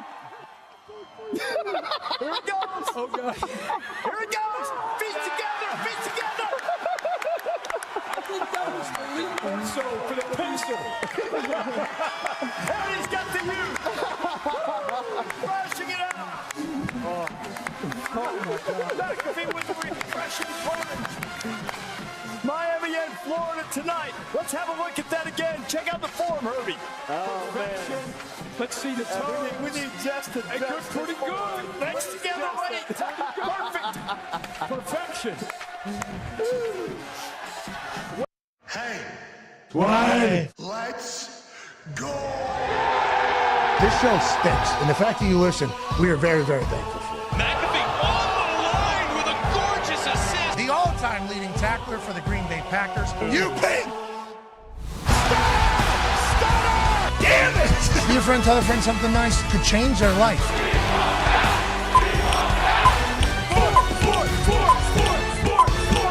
Hello, beautiful people. That would be amazing. And welcome back to our humble abode, the Thunderdome, on this super Overreaction Monday, January 12th, 2026. Hour 3 begins now. Football is impeccable. That's AJ Hawk. The Talks the Tables here at Boston Connor and at Ty Schmidt. One half of the Hammer, Dahn. Cowboys AP Toughness here. Good luck to your Steelers tonight. Thank you. And I'd like to say good luck to J.J. Watt's Houston Texans tonight as well. Representing the AFC South. Need him. H's up. H-Town. He was so jacked up in that entire thing. Yeah. D'Amico Ryans might just be running that on repeat. They flew all the way to Pittsburgh. You know what video was running the whole time in every back of every seat? That one. That one. Fucking J.J. Watt ended doing this one. Walking across a bridge, walking down a field. Hey, special work and relentless mindset. Beautiful shot right there. Beautiful. Look at the lighting. I mean, it's just special stuff. Obviously, hands together because he's going to work. And he was cold because it was chilly, 35. 5 degrees. Yeah, I moved down to the south, obviously, a little time can't ago. handle it. From Wisconsin, I do that in the summers, though. You know, I don't really do that in winter anymore. I'm like most people. They don't like living in the cold. They just kind of have to if it's the case. And if they can move south, they will. But, you know, some people choose to stay in Indianapolis, Indiana. What? It's so cold all the time. Yeah. Took the dog outside, frozen nostrils. Extra cold. Frozen nostrils. Extra cold these last few days. Wind. Yeah. Blew off my damn gutter. Yep. Oh, no. Off house. Frozen nostrils. Blue going crazy. This all happened at the same time. Is it hanging there Hear making a noise? loud sound at the house. What the fuck? Turn around. Blue's almost gone. Oh, Squeak, squeak, squeak, squeak, squeak, squeak. Hear it. Please. Well, it's too windy. Can't hear it. Okay, this thing's gone. Squeak, squeak, squeak. Throw it back. So cold. Jay just moved to Houston. Yeah. He's called it his home. He has championed them over his own brother. Yes. Now we see what happens tonight. Age, there's a chance that tonight's game is the best one of them all. Haven't had overtime yet. Oh, yeah. No. Okay, haven't had overtime yet. Oh. Have had 12 lead changes, obviously, in the fourth quarter, but that is all indicated to great game winners at the end. Whether it's a couple MVP candidates kind of taking their team down, or maybe it's a big-time defensive stop. Whatever the case, we have not had overtime just yet. Maybe we got 5-6 quarters tonight. Oh, please. Oh, hey. Sick. 1 a.m., 2 a.m. Oh. 3. What? 4. Maybe what? it's 10 overtimes. Yeah, it's still going on this time tomorrow. Oh, my God. Our show has not, Monday Night Football, Joe Buck and Troy. Still going. That could happen. Good. Anything's possible with this NFL. 9-year NFL vet, Darius J. Butler's here. Hey, Bush. T-Bush, you think we have a 10 overtime game tonight? No, I don't. But I would love to hear Joe and Troy. I feel like the broadcasters, for the most part, did great as well this weekend. Hey, Tom Brady. Really? Age, don't you think the Tom Brady shit? I like that. It's Tom Brady. Oh, yeah. All those little things. I love that. And now we're actually, without Red Zone, people are hearing them for a full game. A lot of times if people watch Red Zone, they don't really get to hear the broadcasters that much. Yeah, I think that is some people are experiencing a game for the first time, maybe in some time, with a couple different commentators and go, this is what this is now, And people are certainly loud on the internet, always going to be. Calling a game, you got two different fan bases. You say one good thing about one team and forget to compliment the other side, automatically you're going to skew some people to hate you. That's just kind of how it goes. And if you're in commentating long enough, there's going to be enough sports fans bases that are going to hate you. I mean, that's just how it is. So you're going to take it on the shins for sure. Tony Romo takes a lot of heat on the internet. He does. He takes a lot of heat. He's the best of the best, though. He came in, changed the entire game, got paid more than anybody, which we would like to say thank you, Tony. Yeah, thank you, Tony, for the sports media thing. But I don't know if people are used to his freewheeling, gun-slinging style in the commentary booth. I think if you watch with him through the season, you kind of get used to it, because I'm a similar person. We are kind of the same thing. I think if you just drop in out of nowhere, though, I think there is like a little bit. This is not what I thought this was going to be at all. Yes. And I enjoy the ride. Yeah. It is a Romo ride, and I enjoy it, but it does get loud about Tony Romo. Yeah, if you look at it as like if you're watching like a comedy, I think it's great. I think exactly. Tony's great. Tony Romo football. If you treat it like that, but if you're going in and you're treating it like a NFL football game and watching it, for stats and information and perspective and preparation and stuff like that, I just don't think that's what you're going to get. So I think you just heard Tone's answer. Mm-hmm. Okay, I think you just heard Tone's answer, or he was reading what a lot of people on the internet were saying. But Tony Romo's accomplished. Tony Romo changed the game in the booth, and if you're going to do that job with that many eyes on you, you're going to catch shit. I mean, that's just how it's going to go. You're gonna but like Tom Brady, okay? Greg Olsen, obviously. Greg was awesome. So good. Greg Olsen's unbelievable. We all agree with that. I think everybody agrees with that. They're trying to figure out where the hell to put Greg Olsen. Yeah, I think we know what they're trying to do right now. So whenever Tom Brady takes Greg Olsen's spot for the deal that he made, once again, thank you for getting that deal done, Tom. For the good of all. That was leaked on like a investor call, I think, by one of the Murdochs, I believe, if the story is correct. How much money he was making? Like $350 million. I think I remember like it was yesterday, the amount of money that was kind of announced. It's like Tom Brady's making that right now. Good for Tom Brady. First time in the booth. He earned it, obviously deserves it. He's the GOAT. But immediately, with that amount of money getting paid to him, and football fans hating Tom Brady for a long time because he was the best, and also super handsome, and there was some asterisks next to it, I think a lot of people were pissed that he was getting the number one booth over Greg Olsen. So then whenever the season goes, at the beginning, I think Tom Brady was nowhere near what he was going to be. That fucker works on his shit. Like, you can tell he is maniacal about it. You can tell, like, he watches probably the whole game back on regular speed, listening to everything he says. I assume the notes are outrageous. And then you could just tell, like, he tries to eliminate the bad and, like, try to do the good. Some of it a little forced. I think that happens with everybody as they go in there. But I think he's done a great job adjusting to who he is in the booth. And I assume he's only going to get better. That feels like that's fucking how Tom Brady is. But I think he's crushing. I think Tom is really, really good in the booth. Yeah, without a doubt. And he also does like actually teach you things throughout a broadcast. And I'm not saying every single broadcast, especially when it comes to primetime football games where the football is what you're there for. It needs to teach you things. But in a situation like the game he had, Niners-Eagles, where like you are actually curious, how the wind will change both Purdy and Jalen Hurts throwing the football, and then he teaches you exactly how you are supposed to throw the football through that wind. Like, I think that is what makes him so good. Hi, fan that's watching this sport. I'm the greatest of all time. Now, when I'm throwing a football in this wind out here, right here, this is what I'm doing. It was like a hilarious infomercial for sport, but also like everything else. And it's good that our greats continue to commentate and continue to give back to the game. And then tonight, obviously, Joe and Troy are just like, are they the coolest dudes of all time to call games? Feels like it. Tarico's outrageous. Yeah, he's great. Yeah, well, and that's why Greg Olson. Boom. Let's get him in there. Collinsworth looked so cool last night. I watched he's been doing it how long now? Feels like he's been in the prime. Too long. I mean, that's how you feel. That's how you. There I are love what people he's doing with his hair. That's all I'm going to say.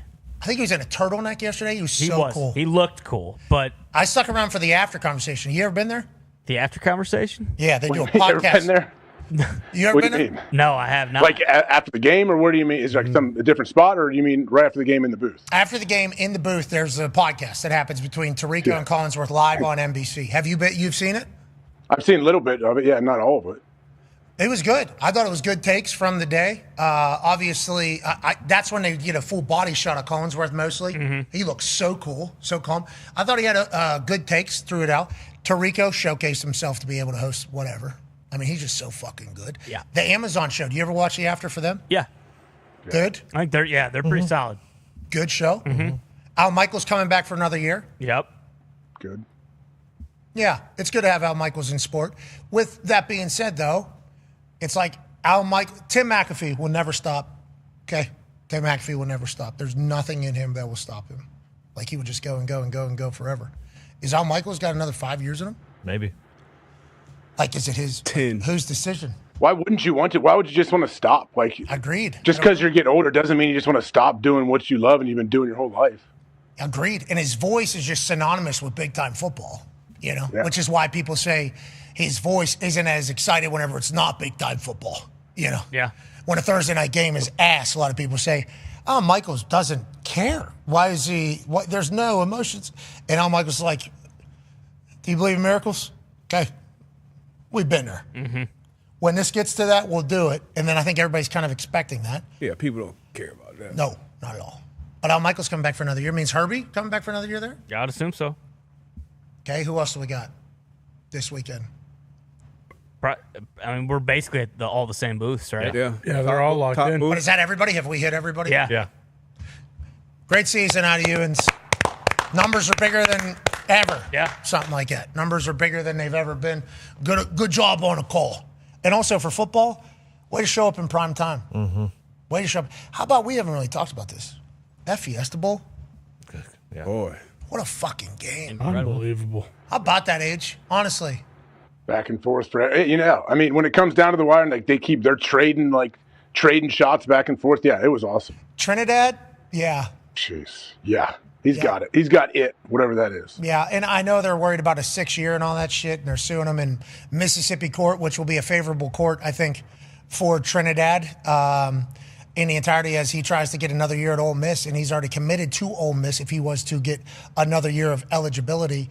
The thought of him as an NFL prospect, I think, changed in my eyes after watching him live. I think, like, he's a playmaker, and he can spin it, and he can put the ball everywhere. And it was clear he just kind of put the team on his back, though. And you talk to the Los Angeles Rams general manager, Les Snead. He says, and he's hit on every draft pick, right? We think with Les Snead, he's really good. He says the transferring up guys are the guys that he likes. Love those guys. And it's like Ferris State, D2 national champion. Then he does that in the SEC his first year. And now in the SEC. Don't even want to get into that conversation, but Ole Miss and this guy who's D2 national champion was holding SEC on his back as they were trying to make it. And then Carson Beck to answer him. Hey, that was a fucking phenomenal great game. That was a great Yeah. game.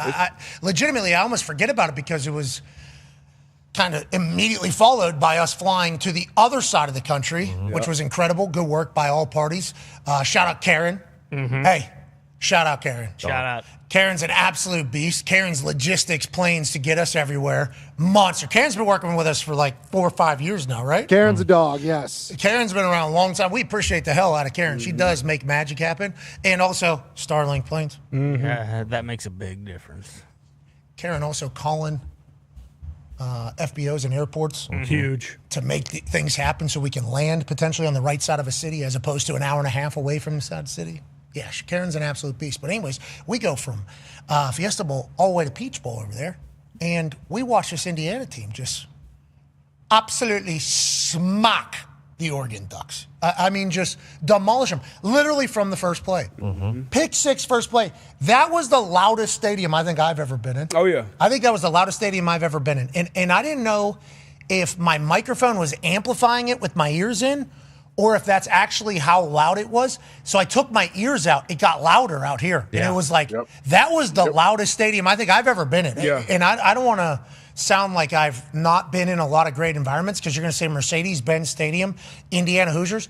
It was 95% Hoosiers fans. Legit. First play of the game, pick 6. I mean, that was the loudest it's been. I think that's the loudest I've experienced. The games that we've been a part of, the first time we were here with the Peach Bowl with Georgia and Ohio State, that one was pretty loud. That was a great game, back and forth. But this game, like you said, even before the stadium, you knew how the stadium was going to look based on how the city of Atlanta looked. And then the college crowds, when you bring them into these NFL stadiums, it's in indoor dome, and it been 95% Indiana fans. And then for the game to start like that on the pick 6 from one of their best defensive player, D'Angelo Pons, like, it was an unbelievable start, and it was an avalanche from basically this point on. AJ, it was a party down there in Indiana the whole time. Oh, yeah, we knew that from the second we got into town. Like, man, looking around, I'm saying there's a lot of Indiana fans going up and down these elevators with us. And then one of the workers said, oh, yeah, it's probably 95% Indiana since I've been here. And it was. Yeah. We could literally experience it and feel it. But then the team, this Indiana team, they just methodically pound you.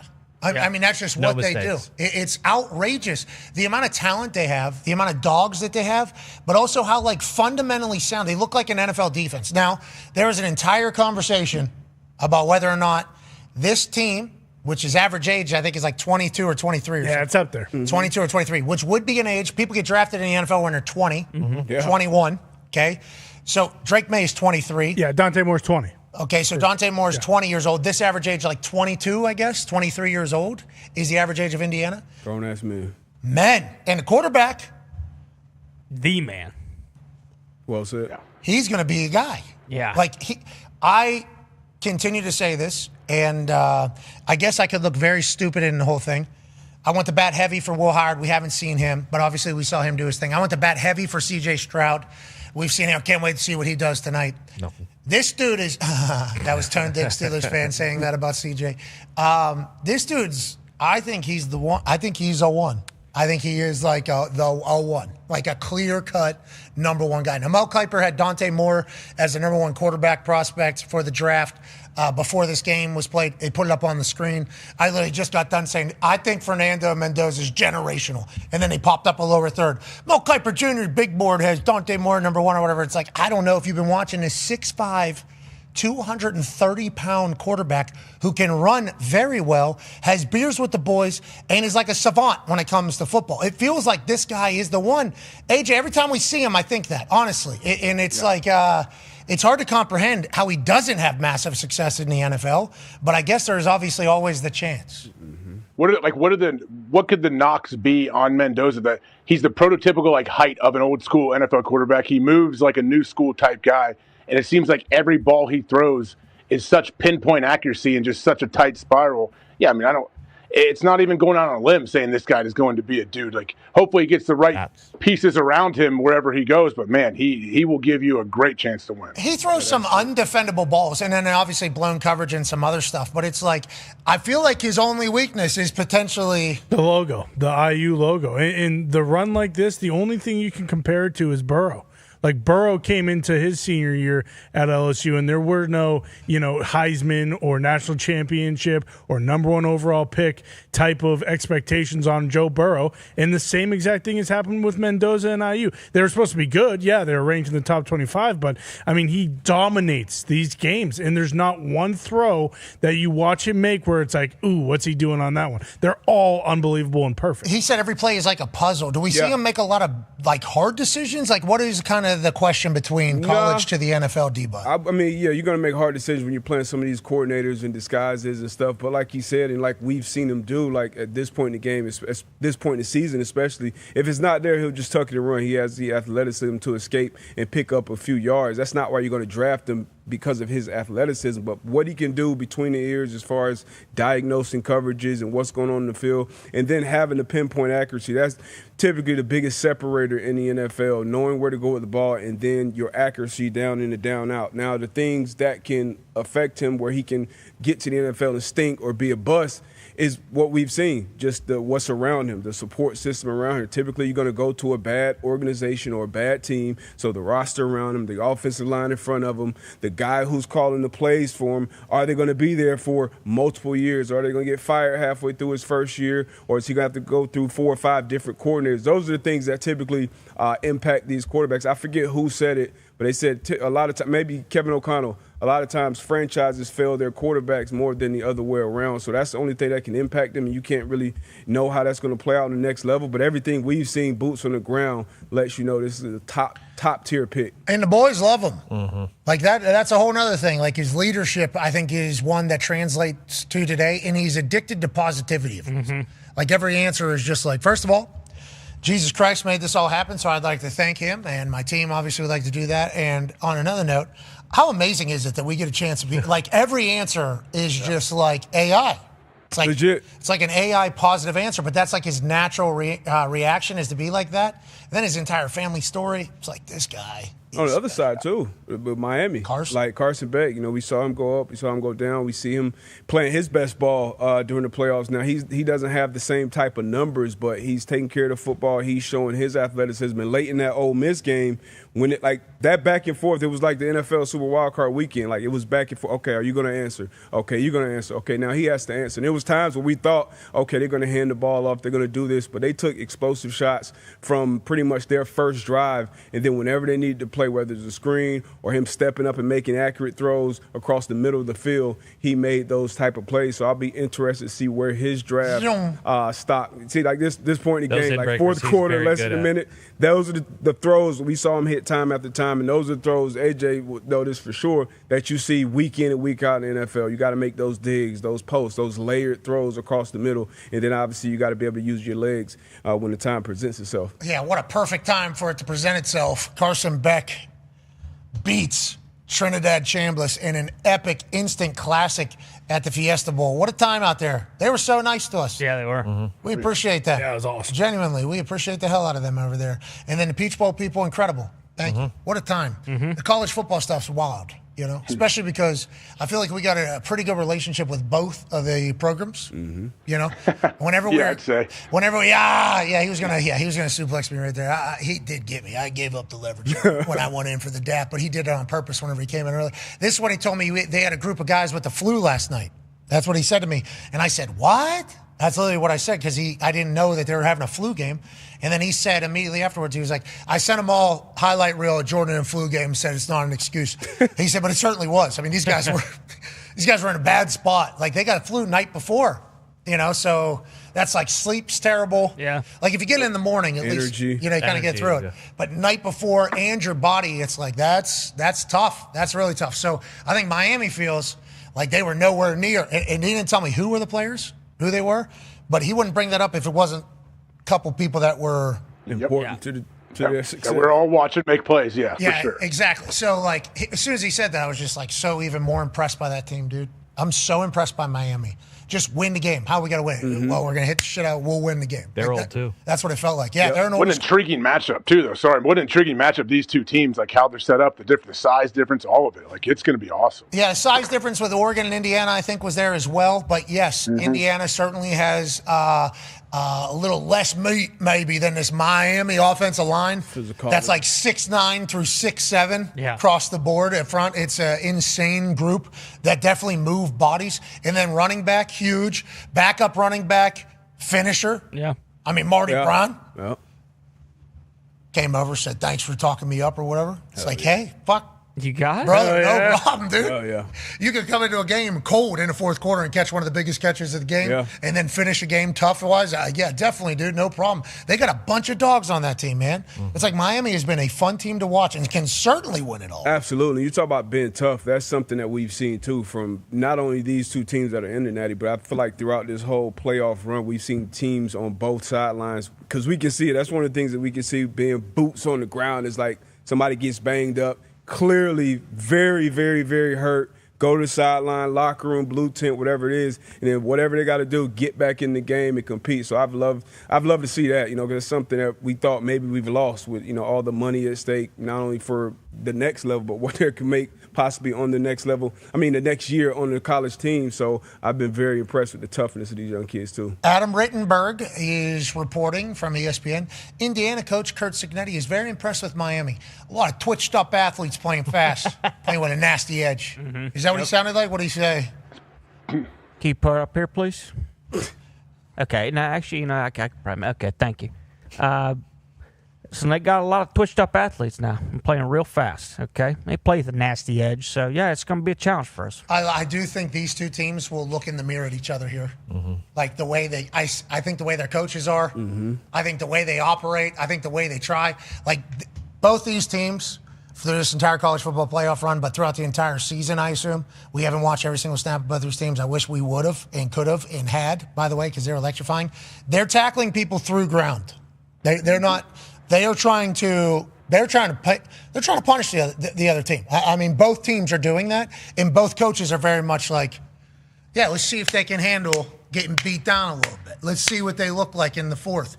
It's a special time for ball if this is what it's going to come back to. Yeah, I can't wait for this. It really wouldn't shock me if we found out Monday before the game that Sig and Cristobal met up at some boxing gym and sparred like Rocky and Apollo at the end of Rocky 3 the night before the game. Yeah. Like they just both happened to be there. And no cameras. Yeah, exactly. You and me. Yeah. I don't know if Sig wants that, but he'll probably have some plan. Oh, I assume Sig would have some plan. Worried. Cristobal is former offensive lineman, and I'll tell you what, he looked pretty comfortable doing this move. Certainly, he certainly is. Yes, he did. But you sleep on Sig. You're gonna go night. You're gonna get slept. Yeah, by exactly. Sig. Yeah. You sleep on Sig, you're gonna get slept by Sig. Bingo. That's kind of what it's been like in football. Yeah. Yes. And they have this dominating run here could be historic if they're able to finish it off. We appreciate the hell out of the opportunity to be able to be there. And that Peach Bowl, man, that's the one that I'm gonna say whenever they say loudest thing you've ever been a part of. That fucking pick six first play. What? Yeah, because if you think about it, like a neutral site game very, very rarely has 95% of one team's fans there. Yeah, especially biggest game of the year and Indiana people tailgating all day. First play, so still have the juice. Yeah. This isn't fourth quarter. This is kickoff just happened. This is maybe the most juice that an entire building can have. So first play, pick six with the 95%er. Yeah, that might be the recipe for loudest pop in the history that I've heard. That's the loudest fucking pop I've ever heard. Yeah, indoors as well. Yeah, that was it off the charts loud. You're right. It could have flipped, too, because then Oregon had that long, methodical drive where they went back down and scored, and then Indiana just immediately fucking marched right down the field and scored again. And then it was game on. 3rd and 7, 3rd and 4. Yeah. Touchdown, wide open guy. All right, let's go to the sideline. Let's see if the defense can get a stop. They do. Okay, now we roll. A couple of turnovers in the red zone. Can't have that. Can't have that. We love Coach Stan Lanning, though, in that Oregon team. Oh, yeah. Good luck out there. Get it figured out. Good run. Eugene's a special place. I hold that place in very high regard. So I got massive respect for what they've been able to do. But the ending of the seasons the last 2 years might have been against the national champions. It might have been just the worst possible outcome. Yeah. And you can tell how much they love him because everyone who's supposed to go to the draft has decided to stay. Okay. Do we know about Dante Moore? No, but they're... Breaking news. Yes. Pete Thamel is reporting. Oh, yeah. Geez, I just almost fell through the cracks, but Dylan Raiola is actually, we all know he entered the transfer portal, obviously, but he has announced his commitment to Oregon. No. Yeah, well, if Dante Moore returns, he's obviously going to back him up. Is that a spelling mistake from a Pete Hamill tweet? Pete Hamill can't be doing that. Of Dante. Well, that could have been Pete Hamill, not Pete Thamel. That's kind of a literary mistake, not a mistake in the tweet itself. So, but yeah, if he'd back him up in 26, and then obviously take over as starter in 27. Okay, so Pete wanted to get to the bottom of it. Well, what if Dante Moore comes back? Well, he'll be a backup, no problem, just like Dante Moore was. Yeah. Okay, Dante Moore transferred in from UCLA, was a backup, then he got the job. He's 20 years old, has only played like 21 football games or something like that. Raiola will be healthy at the start of the year next year? Is he expected to be healthy? It was a fracture, so right? They would normally be just a fracture? Yeah, definitely. Isn't that crazy how strong that word sounds? Fracture. And then you say just a fracture? Versus a torn ligament. Oh, fucking Kittle. Man. Yeah. That stinks.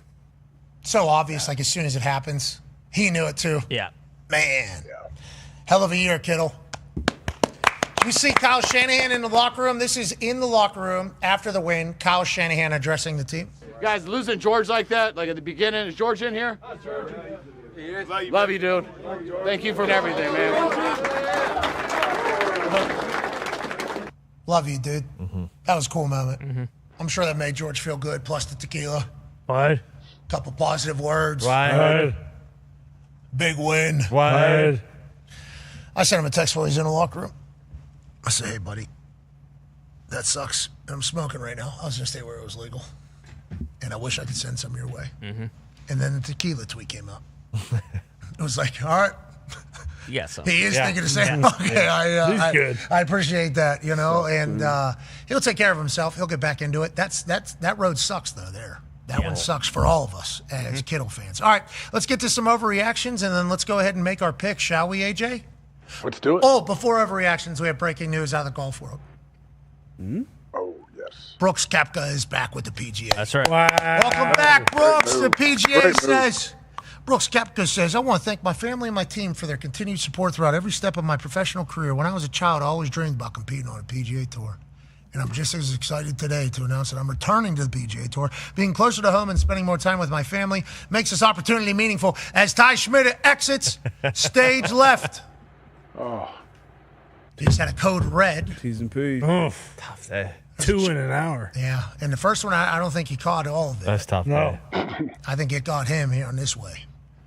I think early bird got the worm here. So I think he had to change his stuff. Oh, is he rinsing his undies out in the toilet? Well, he just throws them out.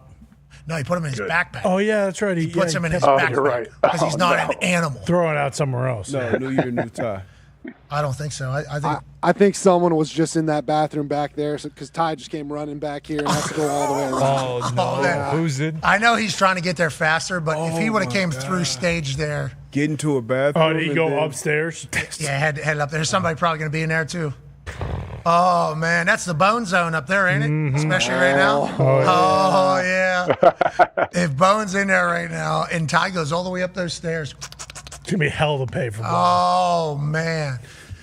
All right, Ty, we're pulling for you. And every toilet. On that note, let's get back to what we were talking about. Brooks Koepka is back with the PGA Tour. Yeah, Brooks. Yeah, Brooks. Good job, Brooks. We watched Swing to Survive on Netflix. Yep. And my takeaway from it was Brooks Koepka didn't think he was ever going to be good at golf again, was offered multiple hundreds of millions of dollars to go golf somewhere else. And and he took it. And that's why he went to live. He was certainly in a bad place. It didn't look like a lot of fun. I think he had lost a lot of confidence in his golf game. Whenever I had kind of just observed Brooks Koepka from afar, I think I remember hockey guy, liked to chill, didn't really love the entire golf thing, but love winning golf is what it felt like is kind of the way my head thought of him. Then I watched that Swing to Survive show, and it was like, this guy's obsessed with golf. Of course he is. That's why he's so good all the time. This guy loves it. He works his ass off. He's all these things. And he was at a point where I think he didn't think he was ever going to really be good again, just from watching Swing to Survive. So then somebody comes in and offers him a couple $100 million to go do it. It's like, I think I think that was a decision that was fairly easy at the time for Brooks Koepka to make for the good of his family. I think that is a conversation that he probably had and said, this is good. So now that it feels like maybe Mojo's back, Mojo's back. We've seen him do good golf. Feels like now is a time for him to kind of come back to the PGA Tour, closer to family, do his thing. And I guess Brian Rolapp, formerly of the NFL, he came out with a statement that was basically like a $5 million donation. Part of your money has to go to a charity of some sort, and also a 5-year ban on the earning of equity that the rest of the tour players will be getting. So I think he'll still be able to win tour money, probably past $5 million. The first $5 million he'll be donating charity. Yeah, what? That's whack. What's that? This like his punishment? What? Because he took 100. Because at the time, PGA said, if you were to take $200, $300, $400 million right now to combat against PGA, you will be never allowed back. That was, I believe, it was a banishment. Remember, there's a lot of things said. There was some real high horsing happening at the time by a lot of people. So that was said at the time. So I believe the PGA, Brian Rolapp, new leadership, is trying to uphold so he doesn't get all the PGA players pissed off at him, because all the PGA players, I think, didn't want to jeopardize their PGA futures. I think. I'm not. What do you go ahead? So if you look at Rolapp's statement and the PGA Tour put out, it's the first 2 paragraphs of the second page that kind of explain who can come back and what they would have to do and why they would have to do that situation. They got a lifetime ban there, remember? And that was like that was the reason why the PGA guys, some of them didn't go.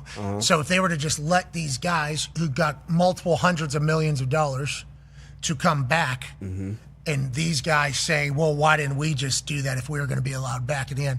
I just think Rolapp's probably trying to do as much as this as possible. And the only people who can come back, I believe, is if you won a major between 2022 and 2025, which that would be Bryson, that would be Rahm, and there was one other one I can't remember. Tom Smith.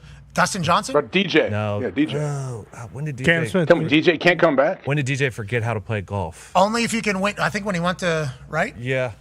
2022 and 2025. If you includes elite performance-based criteria that requires winning the Players' Championship, Masters Tournament, PGA Championship, U.S. Open, or the Open Championship between 2022 and 2025. He says there at the beginning. Good point out by the entire thing. So I think that's what he's trying to do. Yeah, I definitely get that part, but a domino effect of them going over to LIV was the PGA players actually getting way more money, bigger purses, getting the equity, all this other shit. The entire model of golf changed, and they got way more paid because of what the guys did, even though they stayed in legacy and all that shit. So I get that part. So now that Brooks is coming back, he said, okay, you got to get $5 million somewhere, and then you also can't get this equity for the next 5 years. That's what, 5 years of his prime golfing years? Like, I think it's kind of fucked up. All right. Well, they're saying you got equity in LIV. Yeah. You can't get equity in PGA, is what Brian Rolapp is saying. Yeah, 100%. Honestly, I'm just glad Rolapp accepted him back, because in an absolute disaster would have been telling Brooks, nope, you can't come on here. You don't want to be in LIV. And then we have Brooks Koepka playing zero golf at all. So I'm just excited. We're going to see him at the Waste Management Open here in like a month or so. We're going to see Brooks playing golf again. That's all I care about. So it's Brooks they're talking to.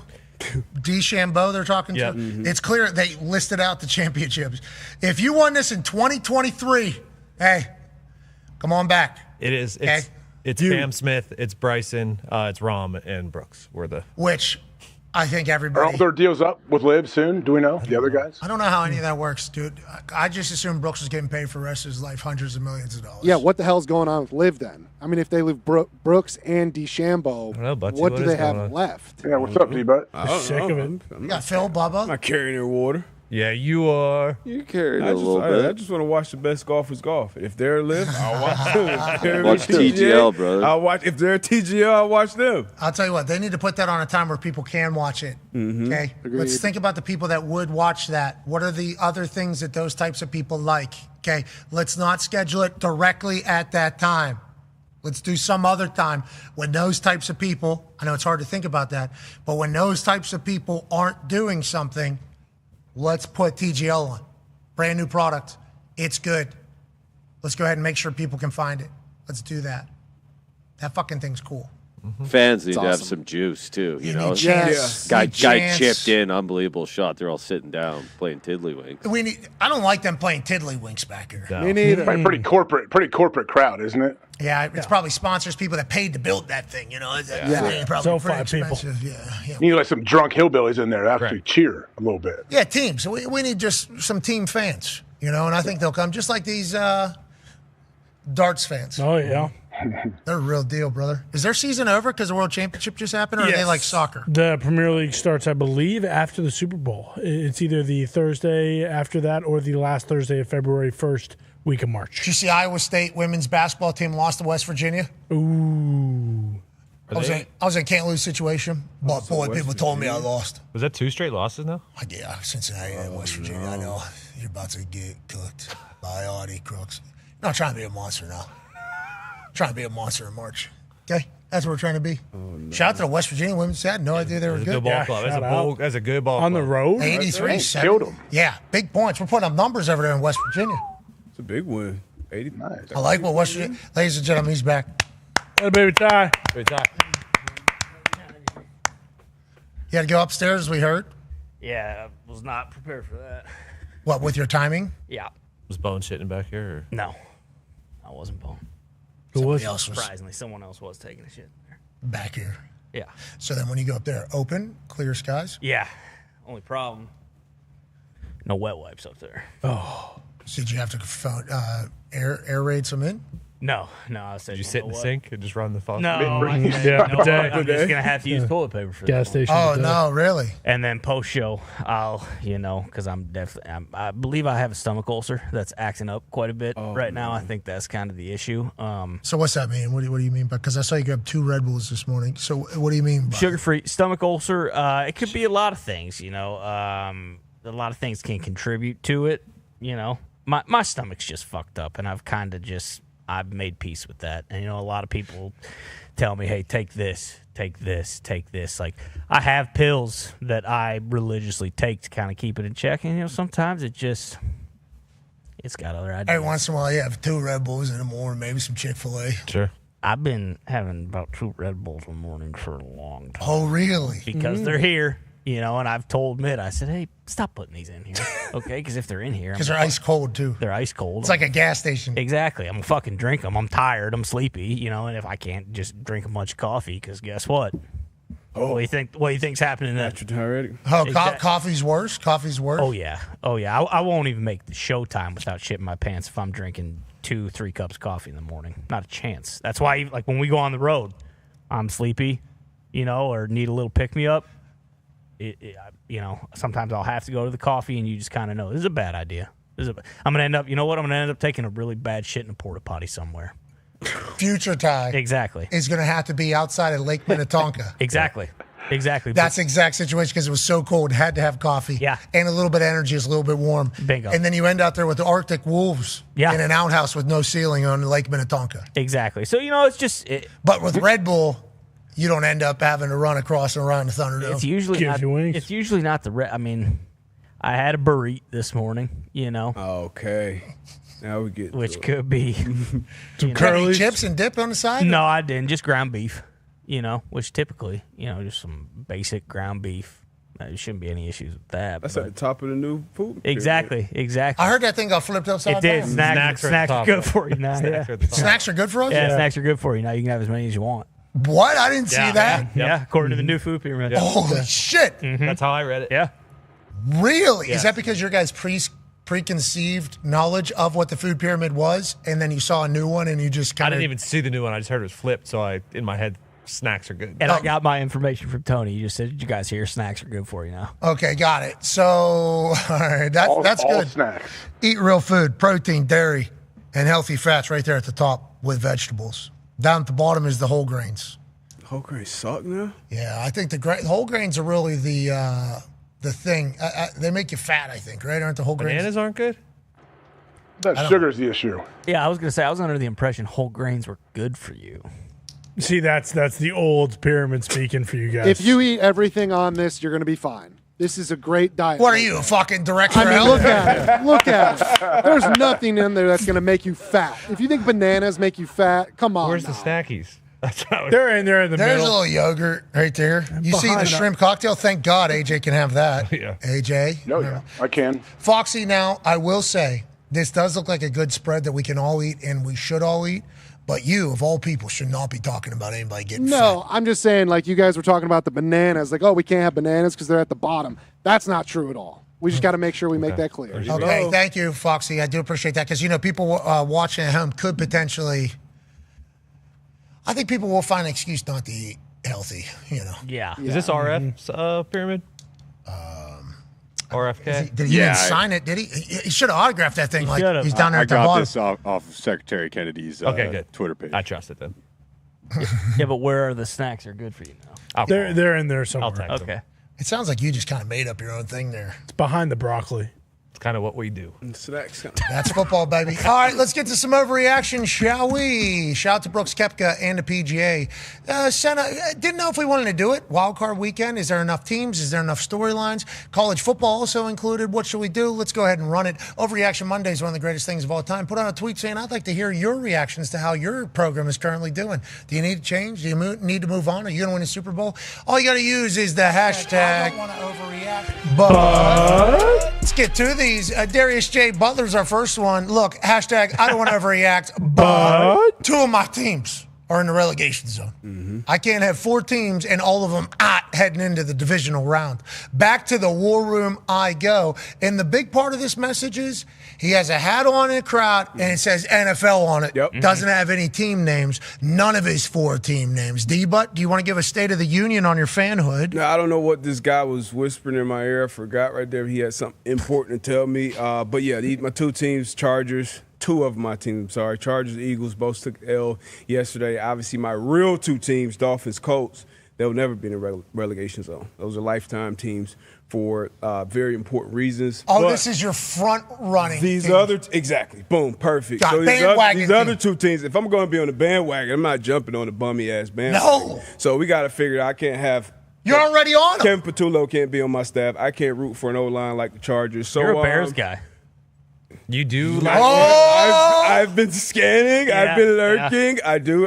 I do like Iceman and then Ben Johnson. I do like them. I have been keeping my eyes on the other side too, where it all started. It may be time to just go back home. Amen. I got that call in April It's time. 2009. It was a call from Robert Kraft. So Robert Kraft may be just calling me home. So I did say he should have been the first pick in the draft as well. But we'll see. We'll see. It's a long postseason, and then I'll get to it during draft season. Okay, I like that. So You hear that? After the draft. What's that? Is that a dinner bell to come back home and eat with the boys who are on the run? I think it is. Oh, maybe he does this keeper of the light. Yeah, keeper. I mean, good friend of D-Butch, actually U-Miami alumni, Vince Wilfork, first one to ever do it. Yeah, for the playoffs with the leader of the light of the landslide, and boy, he bangs the fucking shit out of this bell. Almost like a Liberty situation with the bell. It's not supposed to move like that. It's supposed to stay in the center. And Big Vince just, nuh-uh, I'm going to make this bitch move. Him cracking that thing would have been epic. Liberty Bell 2.0. Give me liberty or give me death. I do like that you just change your bandwagons whenever the fucking other bandwagon sucks. That's what I'm here for. That's what a bandwagon is. Exactly. Yeah. I mean, you golf with the Mays. You're basically in the family. I did, truly. Oh, yeah. 18 holes. What was that with? I was with it was with Liv. Oh, was it? Yeah. Phil, Lefty, Drake May, and Bill Levis. Well, what's that fucker doing? Yep. That's a good question. Recovering. On that day, he was golfing. All right, let's go to the next overreaction, shall we? Why would you want a bandwagon team that's ass? Can't do it. You already got 2 teams. That makes I already got to ride with the Colts. Who knows where the hell we're going? Their ass. No, Super Bowl aspirations. They fucking suck. 26 years and counting since we got a playoff win. 25. Your concept. We're not winning one this all 32 This year's right? 25. What the fuck's going on here? There's a lot of negativity there towards Chris Ballard. He likes his gas. Likes his gas. Likes his guy. I'm thinking about moving out of downtown Indianapolis because of how fucking shitty that team is. That's where I'm at. Are you going to move to Northwest Indiana? I'm thinking about, The Care Bears? The commute would be tough, but the Country Bears, they got something. They got something brewing up there. Allegedly, there was a meeting of the minds in the northwestern Indiana area to potentially house a stadium, amongst other things that the Chicago Bears are potentially interested in as they continue to look for the next location for their team as they move out of Soldier Field, which was an incredible environment. Also, interested parties reported at Arlington Heights, also looking at the location there. Okay. I believe there was a site surveying situation happening, and Super Wild Card Weekend happened to be a good time to do it because you got a lot of parties in place. Is what's being reported. Okay. But you being a Gare Bear, I could see. I mean, I'm never going to root for a team. I'm not a fucking sellout. I'll only root for the Patriots forever. But I will say, when it comes to Indiana fanhood, I could see myself swinging for the Gare Bears, especially because you're talking about those deals. I mean, the mayor of Gary, Indiana, basically said, "Hey, we'll give you the fucking governor of Indiana, the governor of Indiana basically said, "Hey, we'll give you Gary, Indiana, if you move your football team here. So you're not going to get a better deal elsewhere when it comes to business." If they're even looking into what is the best business decision, yes, the governor of Indiana said, "I don't know what you need, but we'll pay you to come here." You can have the whole region. You can have Northwest Indiana. We don't even know what's fucking up there. You know how DC is? The district of what you guys have, the district of the Bears. Yep. Right up there in between Illinois and Indiana. Fly in black bears, brown bears to live in Rome. That's not a bad idea. In Northwest Indiana. That is what we're talking about. Yeah. The opportunities are endless. And Roger Goodell was in town. They're like, you need to hear from this guy. The governor comes over. Just like I told them. This could fucking be your sovereign state right here. Picture. Okay? This is NFL land. I don't know what you want to call it. Whatever you want to call it. It'll be like Greenland, but in the middle of Indiana. Well, you can. Like the Vatican. The Vatican's its own country. You can have your own country right here. Exactly. That is what from my understanding of what the governor has said of Indiana, that is pretty much what the governor said. We'll rezone the whole fucking place. Yeah. We don't care. It's yours. Now, on that note, we're going to need $5 from every ticket. Yep. For the next 30 years. Mm-hmm. And we get the parking at the place. Forever. At the place. Until we recoup our investment. And then it's Then it's 25% after that. Yeah, boom. Then it's all Gare Bears. Or whatever land Bears you guys call yourselves. Or they just make up a new place name. Oh, Chicagoland. There it is. Chicagoland Bears. Not to be confused with Chicago Water Bears. Those fuckers are crazy. Polar bears too. Fuck it. Oh, the Chicago Polar Bears. Those are the mean ones, right? Yeah, aren't they? Mean cusses. They'll die. Are they the most mean It's because cold enough up there. No, I think we're in northern Indiana. They're the only ones that hunt humans for game. Well, I think that's because they don't have a lot of shit to hunt, right? That's cool. So they just fucking find whatever. Like brown bears, black bears here in America, they see humans all the time. They go eat some other shit. Yeah. I think those polar bears don't see a lot of shit. So it's like, They hunt seals, and then they chase the seals, and the seals jump in the water. They're like, fuck! And then the killer Got whales nothing get 'em. again.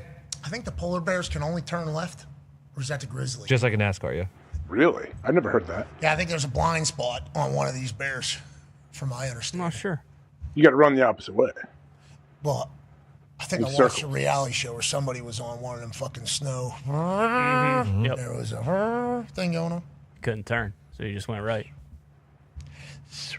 Those look like a good time. Oh, they are. So fun. I've never done it. Snowmobile? Oh, incredible. Yeah, snowmobiles are sweet. Do they ride like jet skis? Yeah, I've never done it either. Very similar. Jet skis or quads? Sorry, ATVs. I would say more like ATVs. Agreed. Because jet ski, you have to kind of guide like a boat, where like you're turning it slow, whereas the actual snowmobile is quicker. Yeah, because it's got two little dancers up front. Yeah. Two skis. Yeah. Are we in prime snowmobile season right now? I feel like in the prime snowmobile areas, that season is much longer because they get snow constantly. Like New Hampshire, Maine, it is damn near December 1 to April 1. Just Okay, 'cause you they can always have snow. book trips up there. Yes. Like you can go to a house or resort and do a snowmobile trip. Just like Utah, just like Park City or Vail or Colorado or one of those They'll mountains. have a guide and snowmobiles available. Bingo. When can we do that? Anytime. It's so awesome. Like I That'd be assume, sweet like to go like on a trip and go to lunch. You know, maybe you take a long couple-hour trip through cool woods, and then you stop and have lunch and some booze, and then get back on it. Exactly. Shouldn't we Another do that? 4 hours. Shouldn't we do that? Feels like a big group thing, doesn't it? Feel like a big group? Yeah. Thing? Oh yeah. Yeah, like the Minnesota Super Bowl. That probably would have been a great time for you guys. I feel like now is time we should do this. I feel like it's a good bonding. Where do we sleep at with these things? They got tents? Oh, if you want to do a full Cabin. full excursion. Fuck that. I mean, you don't have to sleep in a tent. No, I don't want to. I'm just saying, what's going to house all of us? There's something to house. Oh, yeah, big cabin. Sure. Big cabin. JJ's house up there. Yeah. Those trips are dope. We should. Yeah, I've never done that. That would be a cool trip. Very Maybe that's team building. There you go. Okay. The question is, do you want to take a vacation and go somewhere fucking cold? Yeah, I always struggle with that decision. Yeah. It's an adventure trip or it's a vacation. And then anytime we get some time off, I'm always like, beach. Bingo. Always. Especially, I mean, you mentioned it. It has been so fucking cold and so fucking windy the last couple of days. And, if we were to take a day and go do that, that'd be cool. I'm sure there wouldn't be a big reaction from people if we weren't on air. Wow. Yeah, you're right. That was sweet. I appreciate you all so much for the love that you have for us. That was very cool. We got fucking international publications writing about it. Mm-hmm. It's like, we're flying from Arizona to Atlanta. Yeah. We are so sorry. We should have done a show, though. Friday, we should have done a show. It would have been terrible. Yeah. Oh. Nah, he made the right call. I think so. Pretty good ball. How about us just fucking stand on it? Yeah. What a time. All right, let's get to another overreaction, shall we? This is from Jack McGonigal. At Jack McGonigal6. Hashtag I don't want to overreact. But what happened in Philadelphia this year is up there with the worst crimes in the history of the world. OJ, John Wayne Gacy, Jeff Dahmer, and worst of all, the offensive coaching staff of Philadelphia. Patullo should die by firing squad. Jeez Louise. Philly fans not happy. No, and surprisingly, I think Sirianni he kind of skidded around this. Okay, one. It was pretty much all Coach Patullo today. We're pulling for you, Patullo. Philly's tough. Let's go to the next overreaction, shall we? This is from Shannon Duggan at Shannon526524464. Hashtag I don't want to overreact, but the Packers' brutal death grip on the Bears is officially over. The quick handshake and Ben Johnson yelling, "Fuck the Packers, I hate those guys," is only going to make the rivalry better. This is the best football has been in a long time. Hashtag the Bears. Shannon knows ball. Mm-hmm. I like where Shannon 526524464 is coming from. Is she a Bears fan or a Packers fan or a football fan? Oh, I mean, probably AI. Put the Bears at the end. Got to be Bears. She's a Bears fan. Whoa. Probably, yeah. Probably. It's not AI. Good chance of it. It's Shannon 654-267-55. Ty, you're picking out these tweets. You make sure these are all human. Yes, I do. Especially when you see 800 numbers after the name. Sure. I clicked on the profile, looked at it. A lot of Bears tweets. She is a Bears fan. Okay. At Shannon 526524464. She likes to make it tough to find her. Let's go to the next one here.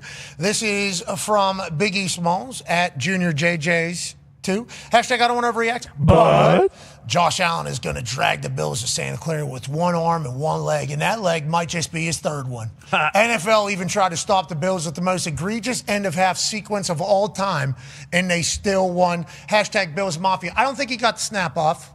Okay, I don't think he got a snap off, but I do appreciate how we had to go through every single step of this.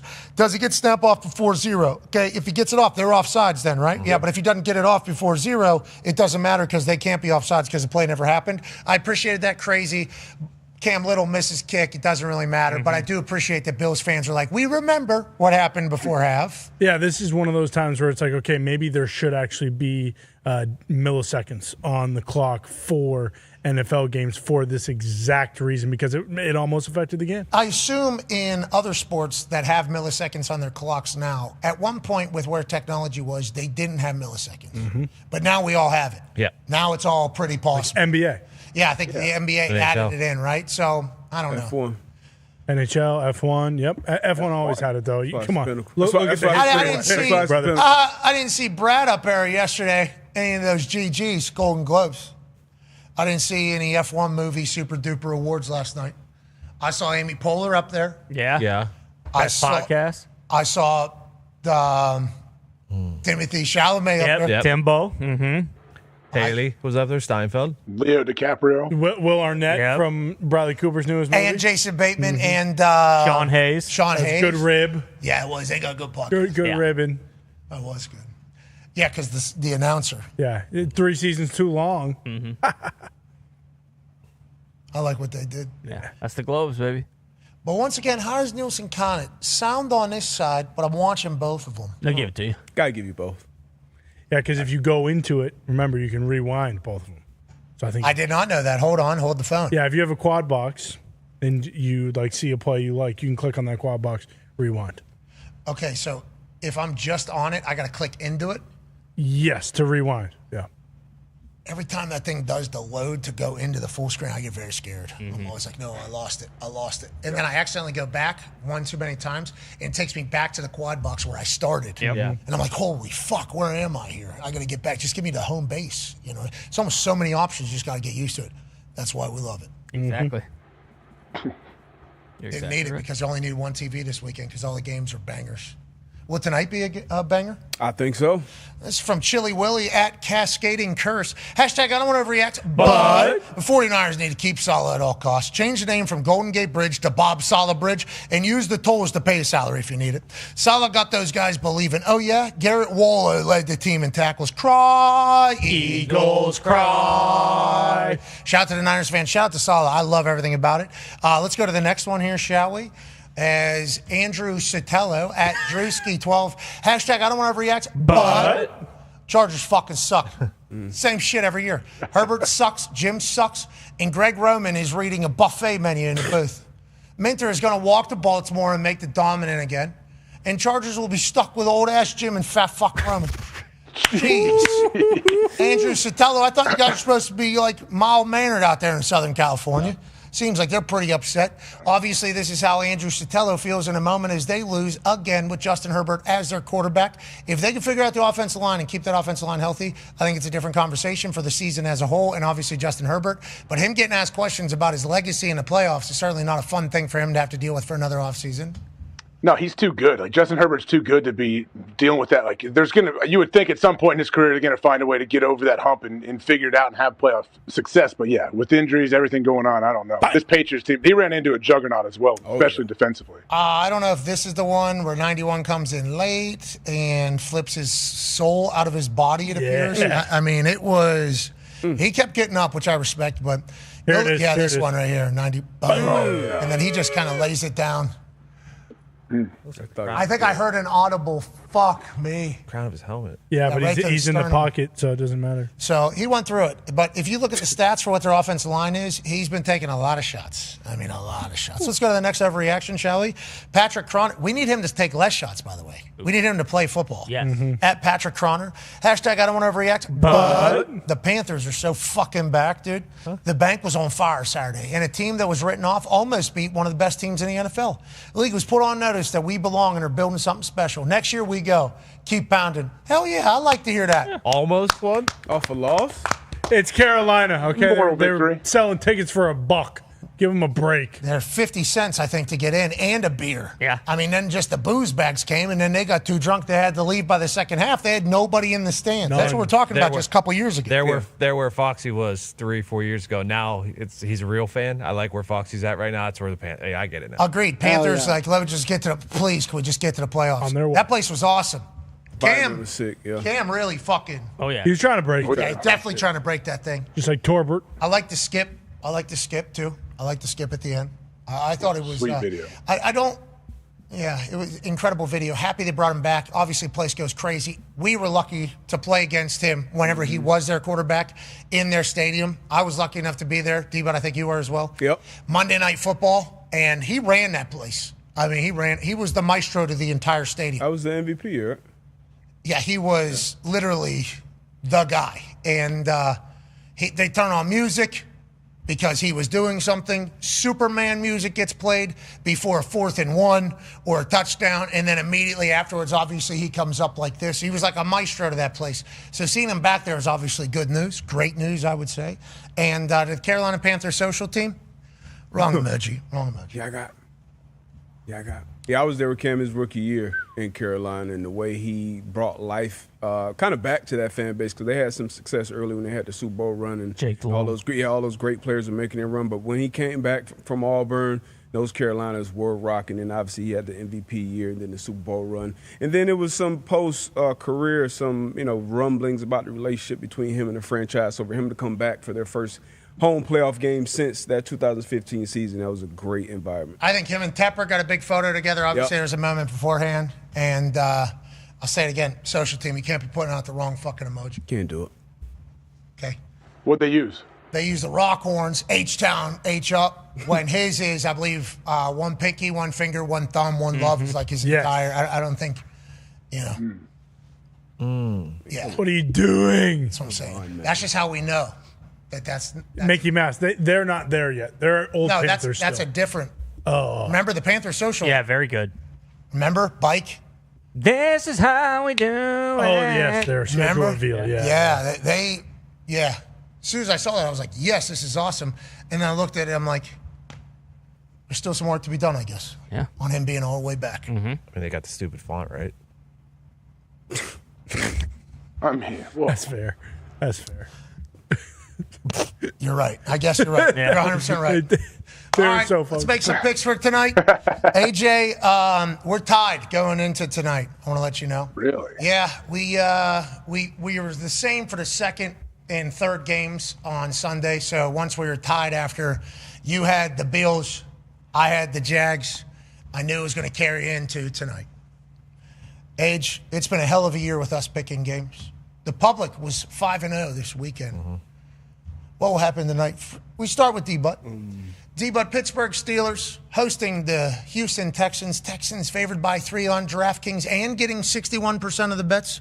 60% of the public bets plus have gone perfect on Wild Card Weekend. Will that continue tonight in your eyes? I think it will. I said it earlier. I'm going to lean to the home field this week. And I'm going with Pittsburgh Steelers.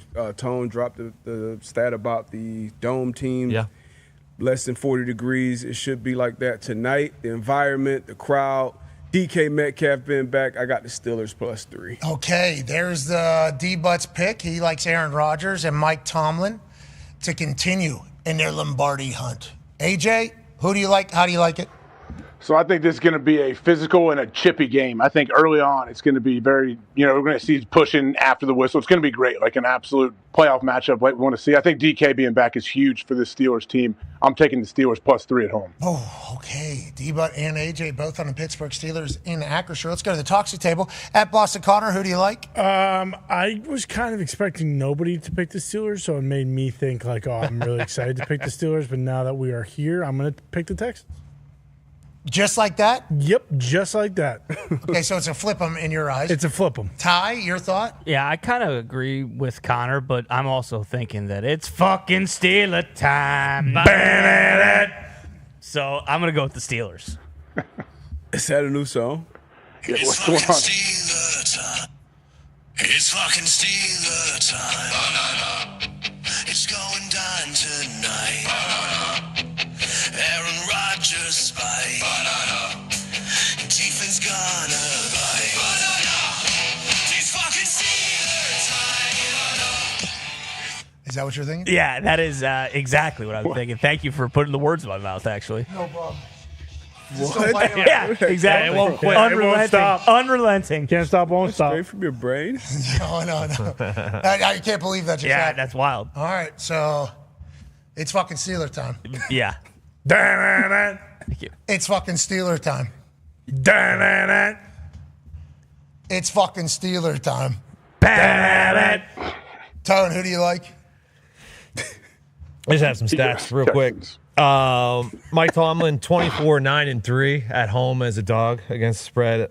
Stroud is 0-2 on the road in the playoffs. Stroud is 1-3 under the 40 degrees. Dome teams 1-15 in their last 10 years. Steelers have won 23 straight on Monday Night Football. Those are just stats. And I'm a stats guy, so I'll go with the way of the Steelers. Okay, so I guess you said it's fucking Steeler time. So now I got to decide, do I just want to beat AJ on the weekend? Sure. What's our overall record? How far are we off? 8-7-3-7. Okay, so I can take another tie. I can. Certainly. Because everything that just happened right here makes you feel like it's fucking Steeler time. Doesn't it? A little bit. And I kind of want to hear old mama. Yeah. You know? I kind of want to watch that. But boy, the Houston Texans and the Boo Birds coming in. Boo, boo, boo, boo. That's what they're able to do. Aaron Rodgers will know what to do, though, right? Should. Yeah. I don't think Stroud's won a away game in the playoffs. He's only won home games. Correct. 2-0 at home. 0-2. You're the only one that took the Texans, but you just had the Steelers before everybody else said it's fucking Steeler time. I would have taken the Steelers, but I didn't expect it. All right, I'll do a team right with everybody. Let's do Steelers. Okay. All right, It so sounds like for the graphic, I'll take this. Sounds like you're thinking that it's Fucking Steeler time. Yeah, I did kind of. Shout out to Bones. All right, be a friend, tell a friend something nice might change your life. We're in this thing together. Team on me, team on three. 1, 2, 3, team. Goodbye.